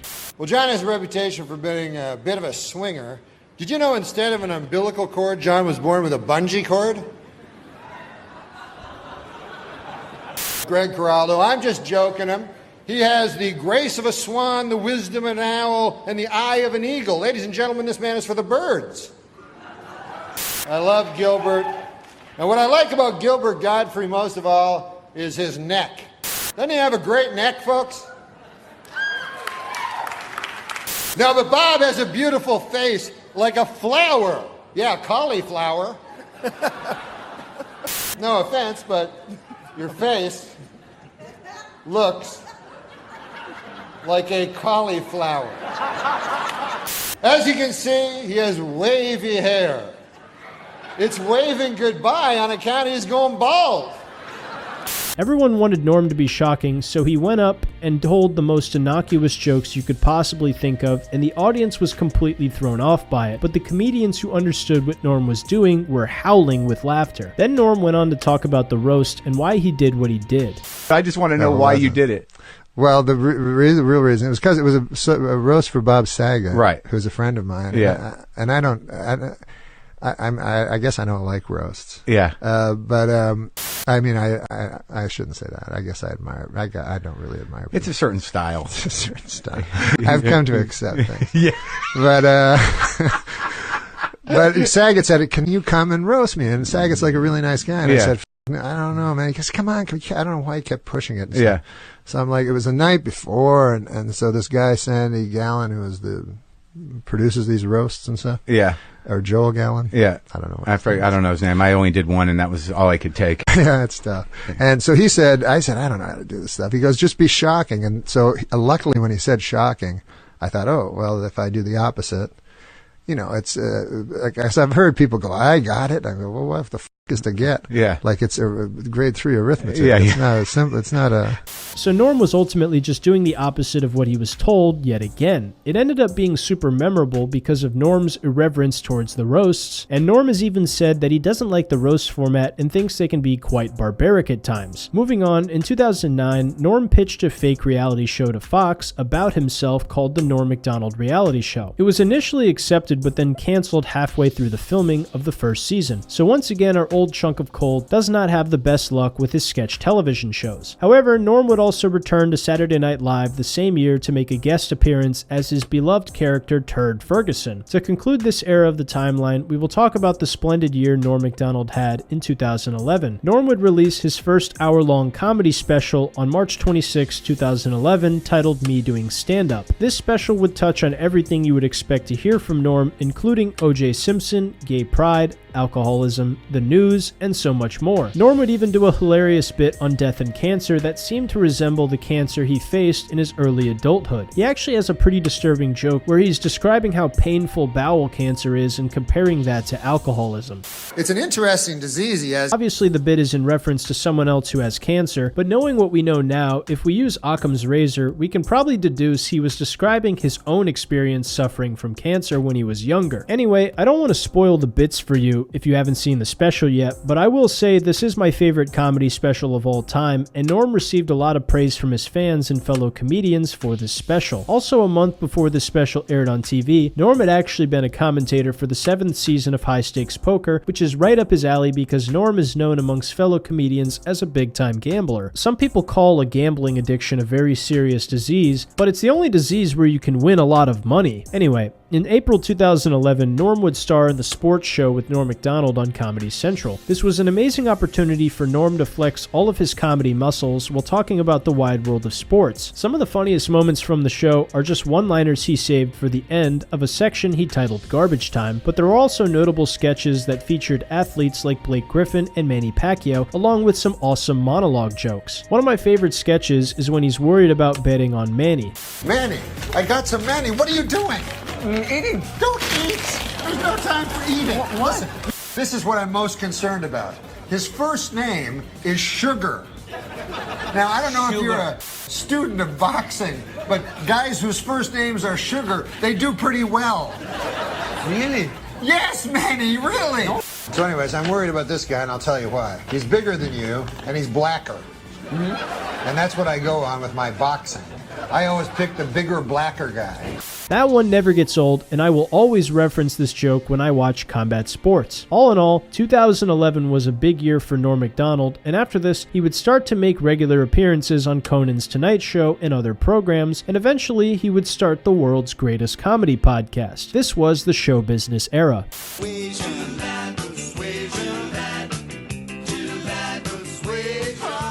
I titled this section this way because in the 2000s we would see some of the greatest late-night TV appearances of all time from Norm Macdonald. Before this, I want to talk about one of my favorite late-night moments ever. The iconic appearance that comes to mind is from the 90s on May 15th, 1997, when Norm was a guest along with Andy Richter and Courtney Thorne-Smith. Norm was always on fire, but this appearance stood out because he was going back and forth with Conan, showing off his wit. And Conan continued to egg him on until Norm hit one of the greatest moments in late-night history.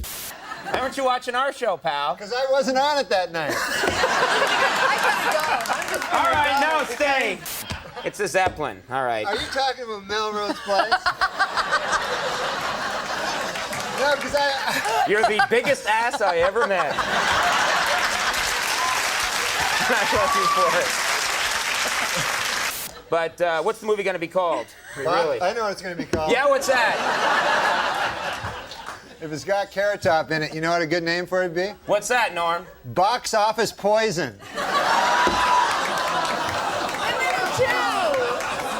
in it. What about my career? Courtney Thorne-Smith, the girl sitting to your left, is in the movie. I'm going to go see it for Courtney. There's this movie coming out. Yes. Title undetermined at this point. Chairman of the board. Oh, all right. Do something with that, you freak. I bet the board is spelled B-O-R-E-D.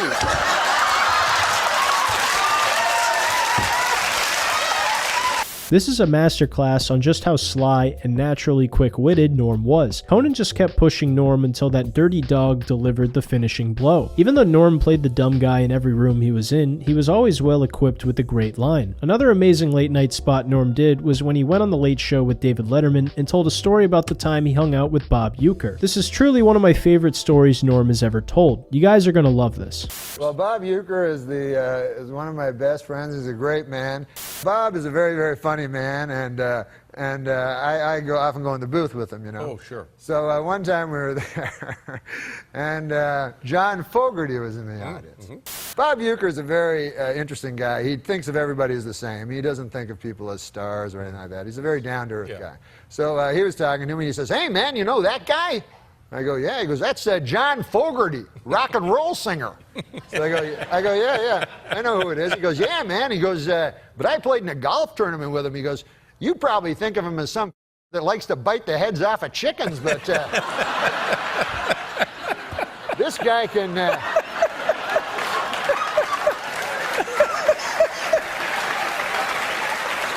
That's exactly how I think of him. This guy can get it out of the sand trap like nobody's business.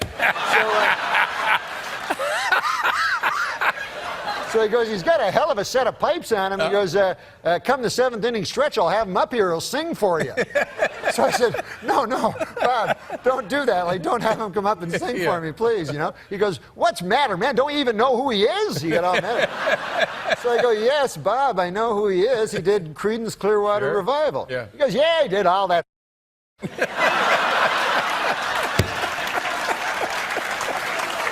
Amazing again. Norm just really nails the impression and highlights what it was about Bob Uecker that was so funny. Starting in 2009, Norm would become a very frequent guest on The Tonight Show during Conan's incredibly brief stint hosting the show. Even after Conan left NBC, Norm would continue to be a regular guest on Conan's TBS late night show, and there we got arguably two of the greatest late night segments of all time. When picking favorite late night TV appearances from Norm MacDonald, it's so difficult because he has so many golden ones. My two favorites are when he calls his wife a battle axe on Conan, and then of course the legendary moth joke. The battle axe one is amazing because we got to see Norm use some really old-timey phrases, and Conan at one point doesn't even know what's going on anymore and busts into a Johnny Carson impression that makes Norm laugh his ass off. I don't want to ruin the clip for you, so I'd recommend checking it out for yourself. And finally, the moth joke was a surreal moment for late night comedy. Norm does a segment on Conan, and then when they go to commercial, Conan says he needs another segment from Norm even after he's used all his jokes. So Norm takes a simple one-liner and turns it into a fucking Leo Tolstoy novel. And then when he delivers the punchline and ties it all together, it really seems like Norm just broke all the rules of comedy while still making it super funny. It's a miraculous moment to see. All of these appearances would happen in the 2010s and make Conan's show that much better. Then in 2013, Norm took a break from making late night TV appearances to host a show on the Video Podcast Network with some fucking douchebag who works under the Queensboro Bridge named Adam Egert. He's an odd-looking duck. Besides denying the Holocaust, Adam Egert acts as Norm's not-so-trustworthy sidekick and punching bag in this podcast. Additionally, there are also episodes on Netflix titled Norm MacDonald Has a Show. However, a lot of fans of Norm claim these episodes simply do not raise a candle to the episodes that used to be found on YouTube. The show would also frequent guests who would also take opportunities given to shit on Adam Egert's big stupid face. The first episode went live on March 26, 2013, with the guest being Super Dave Osborne. This episode was full of memorable moments. One of my favorite moments is when Adam asks Super Dave where he gets his ideas from. Norm told me to come up with some questions for you, and I've just been dying to know, where do you get your ideas from? Where do you get your ideas from? Norm. I've been watching you for years, and I've always been really curious. Where do you get your ideas from? I mean, I always wanted to know where he got his ideas from, but I think we've, Never been asked that before. Well, where do you get your ideas from? I don't know where I get I don't know. Don't ask that again. That was the dumbest goddamn question I've ever heard. You just want to know where you got it? Yeah, well, I got to tell you where I got it, at Ralph's. That's where I got it. This is a recurring bit from the Norm MacDonald live episodes, and it's hilarious every single time. This is one of those questions a lot of creative people get asked, and the answer is pretty much their brain. So Norm really belittles this question by feeding it to Adam Egert for every guest, and tortures them in a hilarious way. Most comedy podcasts rank anywhere from shit to fucking shit, but this one was unique for several reasons. One of the special parts was when they read jokes from little blue cards at the end of every episode. We all know the Swiss are officially neutral.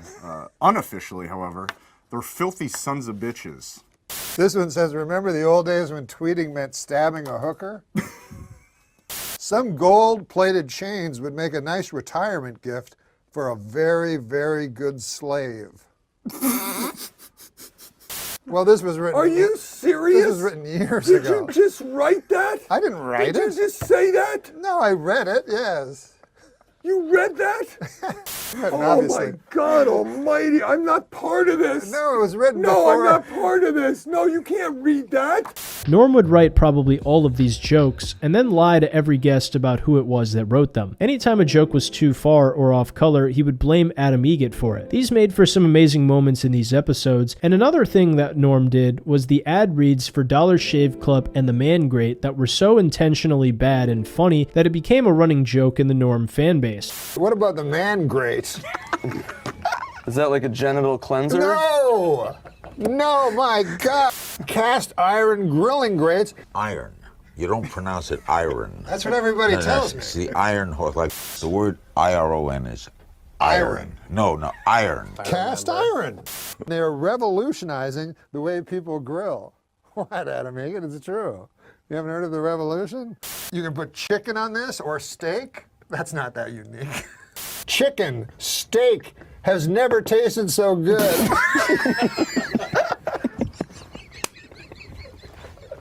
These were hysterical, and then when they lost the sponsorship, it became even more legendary. In the next few years, we had a couple absolute gems take place involving our favorite chunk of coal. One that comes to mind was the time Norm Macdonald hosted the YouTube Awards in 2014 alongside YouTuber Kasim G and comedian Jenny Slate, where he made this shitty situation so uncomfortable, cringy, and most importantly, hilarious. Anytime Jenny and Kasim were interviewing someone and asking them boring questions, Norm would just completely derail the situation on the spot. Not to mention, all the hosts were told to dress up nicely, so Norm shows up wearing sweatpants and a hoodie to the biggest awards show in YouTube history. Amazing. There's so many golden moments from this big live YouTube show. The wonderful Norm Macdonald. Yes, and Jenny, all the stars are here. Do you want a microphone, Norm? Yes. Is that my tree? What a disaster. Jenny, all the stars are here. It's true. Beardy Man, Claude Racine, Dax Flame, Betty Fine, You got it. and Raphi Fine. All the stars You really keep up with all that are stuff. here tonight. Oh, yes. Harley Morenstein is here. We're joined by the talented trio called the Lonely Island. Yeah, Who you know will be what I on the call big... them? What do you call them? I call them Sandberg and the other couple of fellas. Who should I roast this week? What about Kasim? Yeah, It would be an honor Kasim. if you could just do me. He's an Arab, if that helps. I only roast celebrities, Kasim, so you're off the hook. Thank you. What I wanted to show you is how easy it is to watch yourself and other live streams on your tablet device. On the computer. On the computer. Yeah. Go ahead and hit play there. Okay, It's right there in my... It's so simple. Do you see your face? Oh yeah, it's me with a huge fat fucking face. Yeah, I didn't want to be the one to say it. Yeah, I've been having a lot of trouble. My doctor, he said he's not a very nice guy. He said, open your mouth and say oink. Yeah, you need to get better insurance, Norm. Insurance? He was calling me a fat pig. Well, I mean, nobody's going to disagree with him. Oh, Kasim. I'm sorry, Norm. I've got an acid tongue. You do. You're an acid-tongued Arab. He says you can explain what the fuck Jash is. Jash is, pay up, fucker. Jash is a comedy collective, a United Artists, if you will. Uniting myself, Reggie Watts, Michael Cera, and Tim and Eric. And what do? We do whatever we dream up. We shoot it, and it goes on there. We can fail, we can do well. It's total freedom. No offense, but it sounds like some fucking commie gobbledygook. You got me, Norm. I mean, I've never heard the word collective. I know, but Leon Daniel Trotsky. puts buzz. This clip was like watching LeBron James play basketball in a D-League, honestly, because Norm is just leaps and bounds ahead of everyone here comedically. But luckily, Kasim and Jenny seem to be pretty good sports about it, so cheers to all of them as well. Norm would also act in a TV show with his friend Mike Tyson for the Mike Tyson Mystery Show, where he played the pigeon that would occasionally show up and make fun of everybody. It's so funny to think that Norm has all these side roles where he just voices some silly character and makes a big joke out of the show. Maybe before we take on the next mystery, we solve the mystery of figuring out how to turn me back into a human being. I mean, I have an actual interest in solving that. You deserve to be turned into a pigeon by your wife because you're disgusting. Ex-wife, and you don't know anything about relationships, you little homeschooled weirdo. Who is my mother, and why did she leave me on Mike Tyson's doorstep when I was a baby? Probably because she didn't want you. There, mystery solved. Oh, I love chess. Really? I didn't know that. Yeah, that's because it's a lie. Also, I love hanging out with you guys. Black guy, gay guy, and a Chinese girl get into a cab. It's like the start of a joke. Truly one of the goofiest and funniest roles Norm has ever played, but I loved it because he and Mike Tyson were apparently also really good friends, which is proved further by Mike Tyson's appearance on Norm MacDonald Live later on. Then in early 2015, Norm did some more voice acting in the Canadian TV series Sunnyside, where he plays a talking manhole, another super goofy role for our old chunk of coal. Then later in 2015, Norm would do the last stand-up set on Late Show with Letterman and walk off with amazingly kind closing remarks towards Dave and everything that their friendship meant to him. Norm would cry at the end of his set because of the gravity of the moment. Looking back now, it's clear he probably knew he was very sick and was uncertain about how much time he had left. So anyways, I'd just like to say, I know that Mr. Letterman is not for the mawkish. He has no truck for the sentimental, but if something is true, it is not sentimental, and I say in truth, I love you. Oh my God. Very funny, Norm. And thank you. Thank you for everything. Thank you. Norm MacDonald, ladies and gentlemen. This made the moments even more surreal. Also in 2015, Norm would be a judge on the NBC Late Show Last Comic Standing, where he was notoriously harsh to a lot of the younger comics. In fact, there's even some stories about comedians saying how ruthless Norm was, and the other judges even agreed that Norm was the hardest judge. And Norm was like borderline a monster to people. Like, he would say things that would kill me, that I would be like on the floor dying laughing. Like, I would have to take time. One of my favorites was he told this one girl, he said, he just like, and she did fine. Like the other two judges really liked her, and this is what would happen was like the other two judges would like the person, the crowd liked the person, and then Norm would just be like, I think you suck, and it would be like everyone's like, I can't believe you're saying this, and I can't believe you're so against the other two judges. But so this girl, he says, she's done fine. The other judges like her. Norm says, I thought that was horrible. I think you're one of the worst people I've seen in this whole competition. And I'm like dying laughing. And then he goes, I think that you are incapable of writing a joke. And she goes, oh, well, I'll work on that. She's trying to be nice. She's like, okay, thank you. I'll work on that. And he goes, no, don't work on it. I said you are incapable. And that was the most like crushing. Anthony Jeselnik said Norm was ruthless, and coming from him, that's a crazy way to be described. Then he would also briefly be Colonel Sanders in KFC commercials until February 2016 when he was replaced by Jim Gaffigan. Then on September 20th, 2016, Norm would release his book titled Based on a True Story, Memoir, with all sorts of goofy stories and fables inside. I've read this book twice, and if you're a fan of Norm, I'd highly recommend it. Another cool thing Norm did in 2016 was go back to his home country in Canada and host the 4th Canadian Screen Awards, which is tantamount to the Oscar awards ceremony in the United States. Now, Norm had a really funny monologue and decided not to torpedo the event like he has many other things he's been invited to host, in my eyes, because this is his home country of Canada and he actually deeply respects all of his Canadian peers. However, even though Norm wasn't an agent of chaos in this awards ceremony, that didn't stop him from making some hysterical monologue jokes throughout his entire time on screen. Dashing men in black ties, sophisticated women in elegant gowns, and tonight, all of you are going to hear the word shits about 100 times. Never has there been such an assembly of great Canadian talent in a single location that did not have to be Zamboni'd first.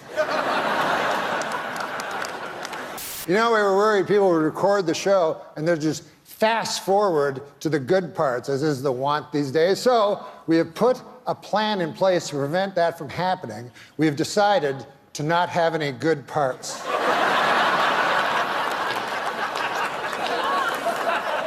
I'm doing my part. We lost an hour. As you know, daylight savings time went into effect last night. I give it 6 months.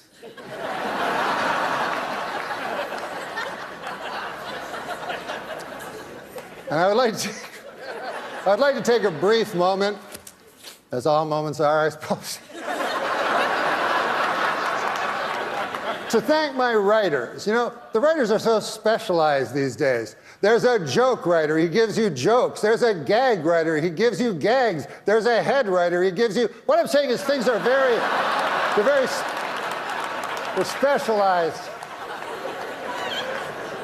This proves that if Norm wants to be respectful as a host, he absolutely can be. It just depends on who Norm is hosting the event for. Then in May 2017, Norm Macdonald released a brand new comedy special titled Hitler's Dog, Gossip and Trickery, which was another amazing special. To me, it didn't top me doing stand-up, but I still really enjoyed it, and I think it's one of the better specials released in the last 10 years. Also in 2017, Norm voiced the character Yaphet on the TV show The Orville, who is a talking blob that keeps trying to make love to Claire. This was another goofy role for Norm where he actually ends up making an appearance later on as himself in the TV show. Yaphet's character is super funny though, and is an inspiration to all blobs in the world who don't get the representation they deserve on TV. Riveting stuff from Norm and Seth MacFarlane, truly. Then after this special, Norm would make several more late night appearances on The Tonight Show with Jimmy Fallon, and Norm did what he could to save the show, but it's pretty clear he was a much better fit with Letterman and Conan. Then in September 2018, Norm had an appearance on The Tonight Show canceled after he criticized aspects of the Me Too movement. I'll show you what he said so you can be as outraged as I am. I'm happy the Me Too movement has slowed down a little bit. It used to be 100 women can't be lying, and then it became one woman can't lie, and then it became I believe all women, and then you're like, what? Like that Chris Hardwick guy, I really thought got the blunt end of the stick there. Louis C.K. and Roseanne Barr are friends, are two people I know. And Roseanne was so broken up after her show's reboot was canceled that I got Louis to call her. There are very few people who've gone through what they have, losing everything in a day. Of course, people will go, well, what about the victims? But you know what? The victims didn't have to go through that. I know the scriptures say, judge not lest ye be judged, but I'm just going to come out and say it. This Norm Macdonald guy, this guy was a real jerk. No, but then Norm would go on The View of all places and clarify what he meant by these statements, and for once, the ladies of The View shut the hell up and listened to the guest. Before concluding this segment, I'd like to share a few of my favorite Norm Macdonald stories with you. Real quick, I'll show you Harlan Williams' story of the time he was hanging out with Norm Macdonald in the store. Oh, I used to hang out with Norm Macdonald a lot. Me and Norm were really close. God, I loved him. And we used to go play tennis. And after we played tennis, we'd go into like the 7-Eleven. And we'd always do this thing where we go, okay, we're going to go in together. And each of us has to point at one item and make a joke about it. But I'll never forget Norm did this. It's the only one I remember. But I pointed to, you remember those things, animal crackers? Yeah. And I pointed to the animal crackers, and Norm just goes, that horse cock didn't taste very good. Second of all, one time Artie Lang was opening for Norm at a theater in San Francisco, California, and Norm told Artie about some of the joke restrictions. I'll let Artie tell the story because it's so goddamn funny. And we did about 7 cities, so we came to San Francisco, and I had only done a club here. And Norm comes up to me, and this was good. Norm just loved torturing people, and he does it in the most brilliant way. Right. He comes up to me and goes, listen, man, we're in fucking San Francisco. No gay shit. And I go, all right. Well, I played San Francisco before. He goes, nah, that's like you're at a club. There's a fucking theater, man. There's critics out there. Don't fuck me, man. No gay shit. And I go, all right, fine. So I go, all right, 20 minutes, and I have 4 seconds at that point in my life without gays. So I get through the 20 minutes. I introduce Norm. Norm walks out, and I'm listening from the back. Before he says, good to be here, you're a great crowd, nice to be here, the first thing that comes out of his mouth, hey, how about that AIDS? He goes, I read all this bad shit about AIDS, but then I read that AIDS doesn't discriminate. And that's kind of nice. And then like 10 seconds goes by, and this is what you hear him say, where you going? Absolutely hilarious. Norm really made Artie not do any gay jokes just so he could have them all for himself. Amazing. It's one of those things that's not funny to the audience in front of him, but funny for the audience at home who got to hear this story. Another story I really like is when Norm had a few comedians opening for him at this corporate gig, and Norm decided to go out and do time before all the younger comics went up. What followed was horrifying for the comic, but hilarious in retrospect, knowing who Norm was. And so Norm was headlining, and I think there were 3 or 4 comics who were doing 5, maybe 8-minute sets. And at that time, it was all the material they had. They were new comics. And okay, I've polished off my set. I got these jokes. And now I'm going to go out with this guy who's a great headliner, and we're going to do this big corporate gig. At the gig, as they were starting, Norm off the top said, I'm just going to go out there and kind of warm up the crowd, do a little teaser, and then you guys do your sets and I'll come back. So Norm went up, and apparently did everyone else's material. Did all the, is this the story? Oh did my all their God. jokes. And what I loved is what I was told to me. They're like, first off, those are the only jokes we had. But the worst thing about it is Norm's jokes were better. Like our jokes were, he had 3 hours and he was going to do an hour on this show, only doing it to fuck with them. Oh, and my he said, but we were just God. mortified because it's like, it's not like we have a lesser 5 minutes. Right. It's like, that was everything that we he went. So I think they just went up and flopped and like tried to do crowd work and tried to, and I liked the motivelessness of it. Yeah. It was I know. Just And then because you have to drive with them like for an hour. You would. Hey, wasn't that great when I did your act? What were you? Now, as a young comedian myself, this does sound like a horrifying experience, but from a third-person perspective, it's so goddamn funny. Because you know Norm did this just to mess with them, and they even rode together when going back to town. Once again, super messed up, but it just made me laugh really hard. Another funny Norm story is Nick Swartzen's classic story about Norm showing up late to the bar when they were supposed to hang out and watch sports. Do you remember the time you called me up one day? You go, hey, what are you doing? And I'm like, I'm watching baseball. And you're like, can you pick me up?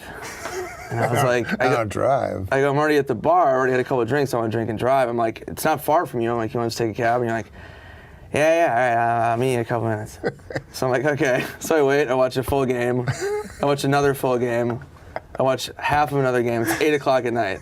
And I'm like fucking hammered. I leave the bar. Norm's walking into the bar. It was noon when he called me. It was 8:30 at night. And he goes, I know. Where are you going? And I'm like, I'm fucking hammered. I'm going home. He's like, I just got here. And I'm like, I know, you're 8 hours late. Like, well, have a fucking beer. Right? Being weird. I'm like, I'm not. I want to go. I can't walk or see.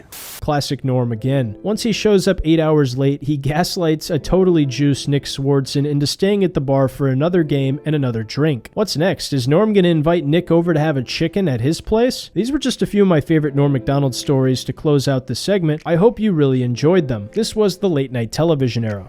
Too bad that you had to get caught. That's not like you to lose face. 3 years ago today, on September 14th, 2021, Norm Macdonald lost his life to acute leukemia at the age of 61. I couldn't believe it. I couldn't believe that O.J. Simpson changed his name that quickly to acute leukemia. Norm's death is certainly the saddest thing to happen in the month of September. Norm was a comedian in every sense of the word. All that was important to Norm was being funny and making the audience laugh. The best part about Norm's comedy is it never pandered because he always thought about what made him laugh and decided to share that with whoever sat in front of him that night. He was an incredibly smart man who loved Russian literature and mathematics, who played the dumb guy to not alienate his audience. We got to see nuggets of Norm's true intellect when he spoke sincerely on podcasts like the WTF Mark Maron show, and even when he quote tweeted Neil deGrasse Tyson and schooled him about something he tweeted that was purely illogical. With all the brains in the world, all Norm ever wanted to do was make us laugh, and by God did he succeed. Norm always said that it's one thing to make someone laugh, but it's another thing to make someone smile, and by God, he made us all smile too. He was a master of delivery and the humorous story as described by Mark Twain in his short novel titled How to Tell a Story in Others. The final set of stand-up comedy that Norm Macdonald ever did was at the Hollywood Improv in this video right here. If you haven't seen this clip of Norm yet, I highly recommend you watch it if you're a fan, because this is some of the best comedy in the world, where he covered the pandemic right around the time it was beginning, and it's splendid to watch. He also had a posthumous special release titled Nothing Special, and it's a beautiful conclusion to the saga of Norm Macdonald. On top of all of that, Norm is just a deeply thoughtful human being with a heart of gold. If you're upset the way I am, and you have a Norm-sized hole in your heart, take this bit of advice from Norm himself. Take all the love you have for him and his comedy, and give it freely to all that you meet. I know he'd probably call me gay like Chris Kattan if he saw how long I spent talking about him in this video, but I'll take that one right on the chin. Long live Norm Macdonald. He's an inspiration to comedians and people everywhere. I speak for all of us when I say he and his comedy legacy will never be forgotten, and and I will do the best I can to continue sharing my favorite memories of him for all of us to enjoy. This was a complete timeline of Norm Macdonald's legacy. I hope you enjoyed. Hey everyone, thanks for watching all the way to the end. 1 year ago today, I released this video about Norm Macdonald, and it was like a little mini documentary / deep dive I did on him. But there were a lot of problems with the video. You know, the sound effects were too loud, glaring mispronunciations, and aside from those like smaller things, I didn't feel like I did an adequate job of giving Norm justice and really just diving into all the cool things he's done throughout his career. But I really just wanted to make, in my opinion, a much better video that can withstand the test of time on Norm's entire comedy legacy and why I thought it was amazing. Because, you know, I'm a young comedian myself, and Norm has been an inspiration for me and, you know, so many other people in this craft as to what a comedian should be and what they should strive to achieve in their career. But once again, guys, thanks for watching. If you enjoyed the video, make sure to like, subscribe to the channel, and turn on post notifications. Send this to somebody you think would like it, because, you know, there's a lot of Norm fans out there, and I think a lot of them would take something away from this video, even if you already knew all the information. But anyway, guys, take care of your friends, family, and loved ones. I love you, and I'll see you in the next video. It's 9/11. That's going in.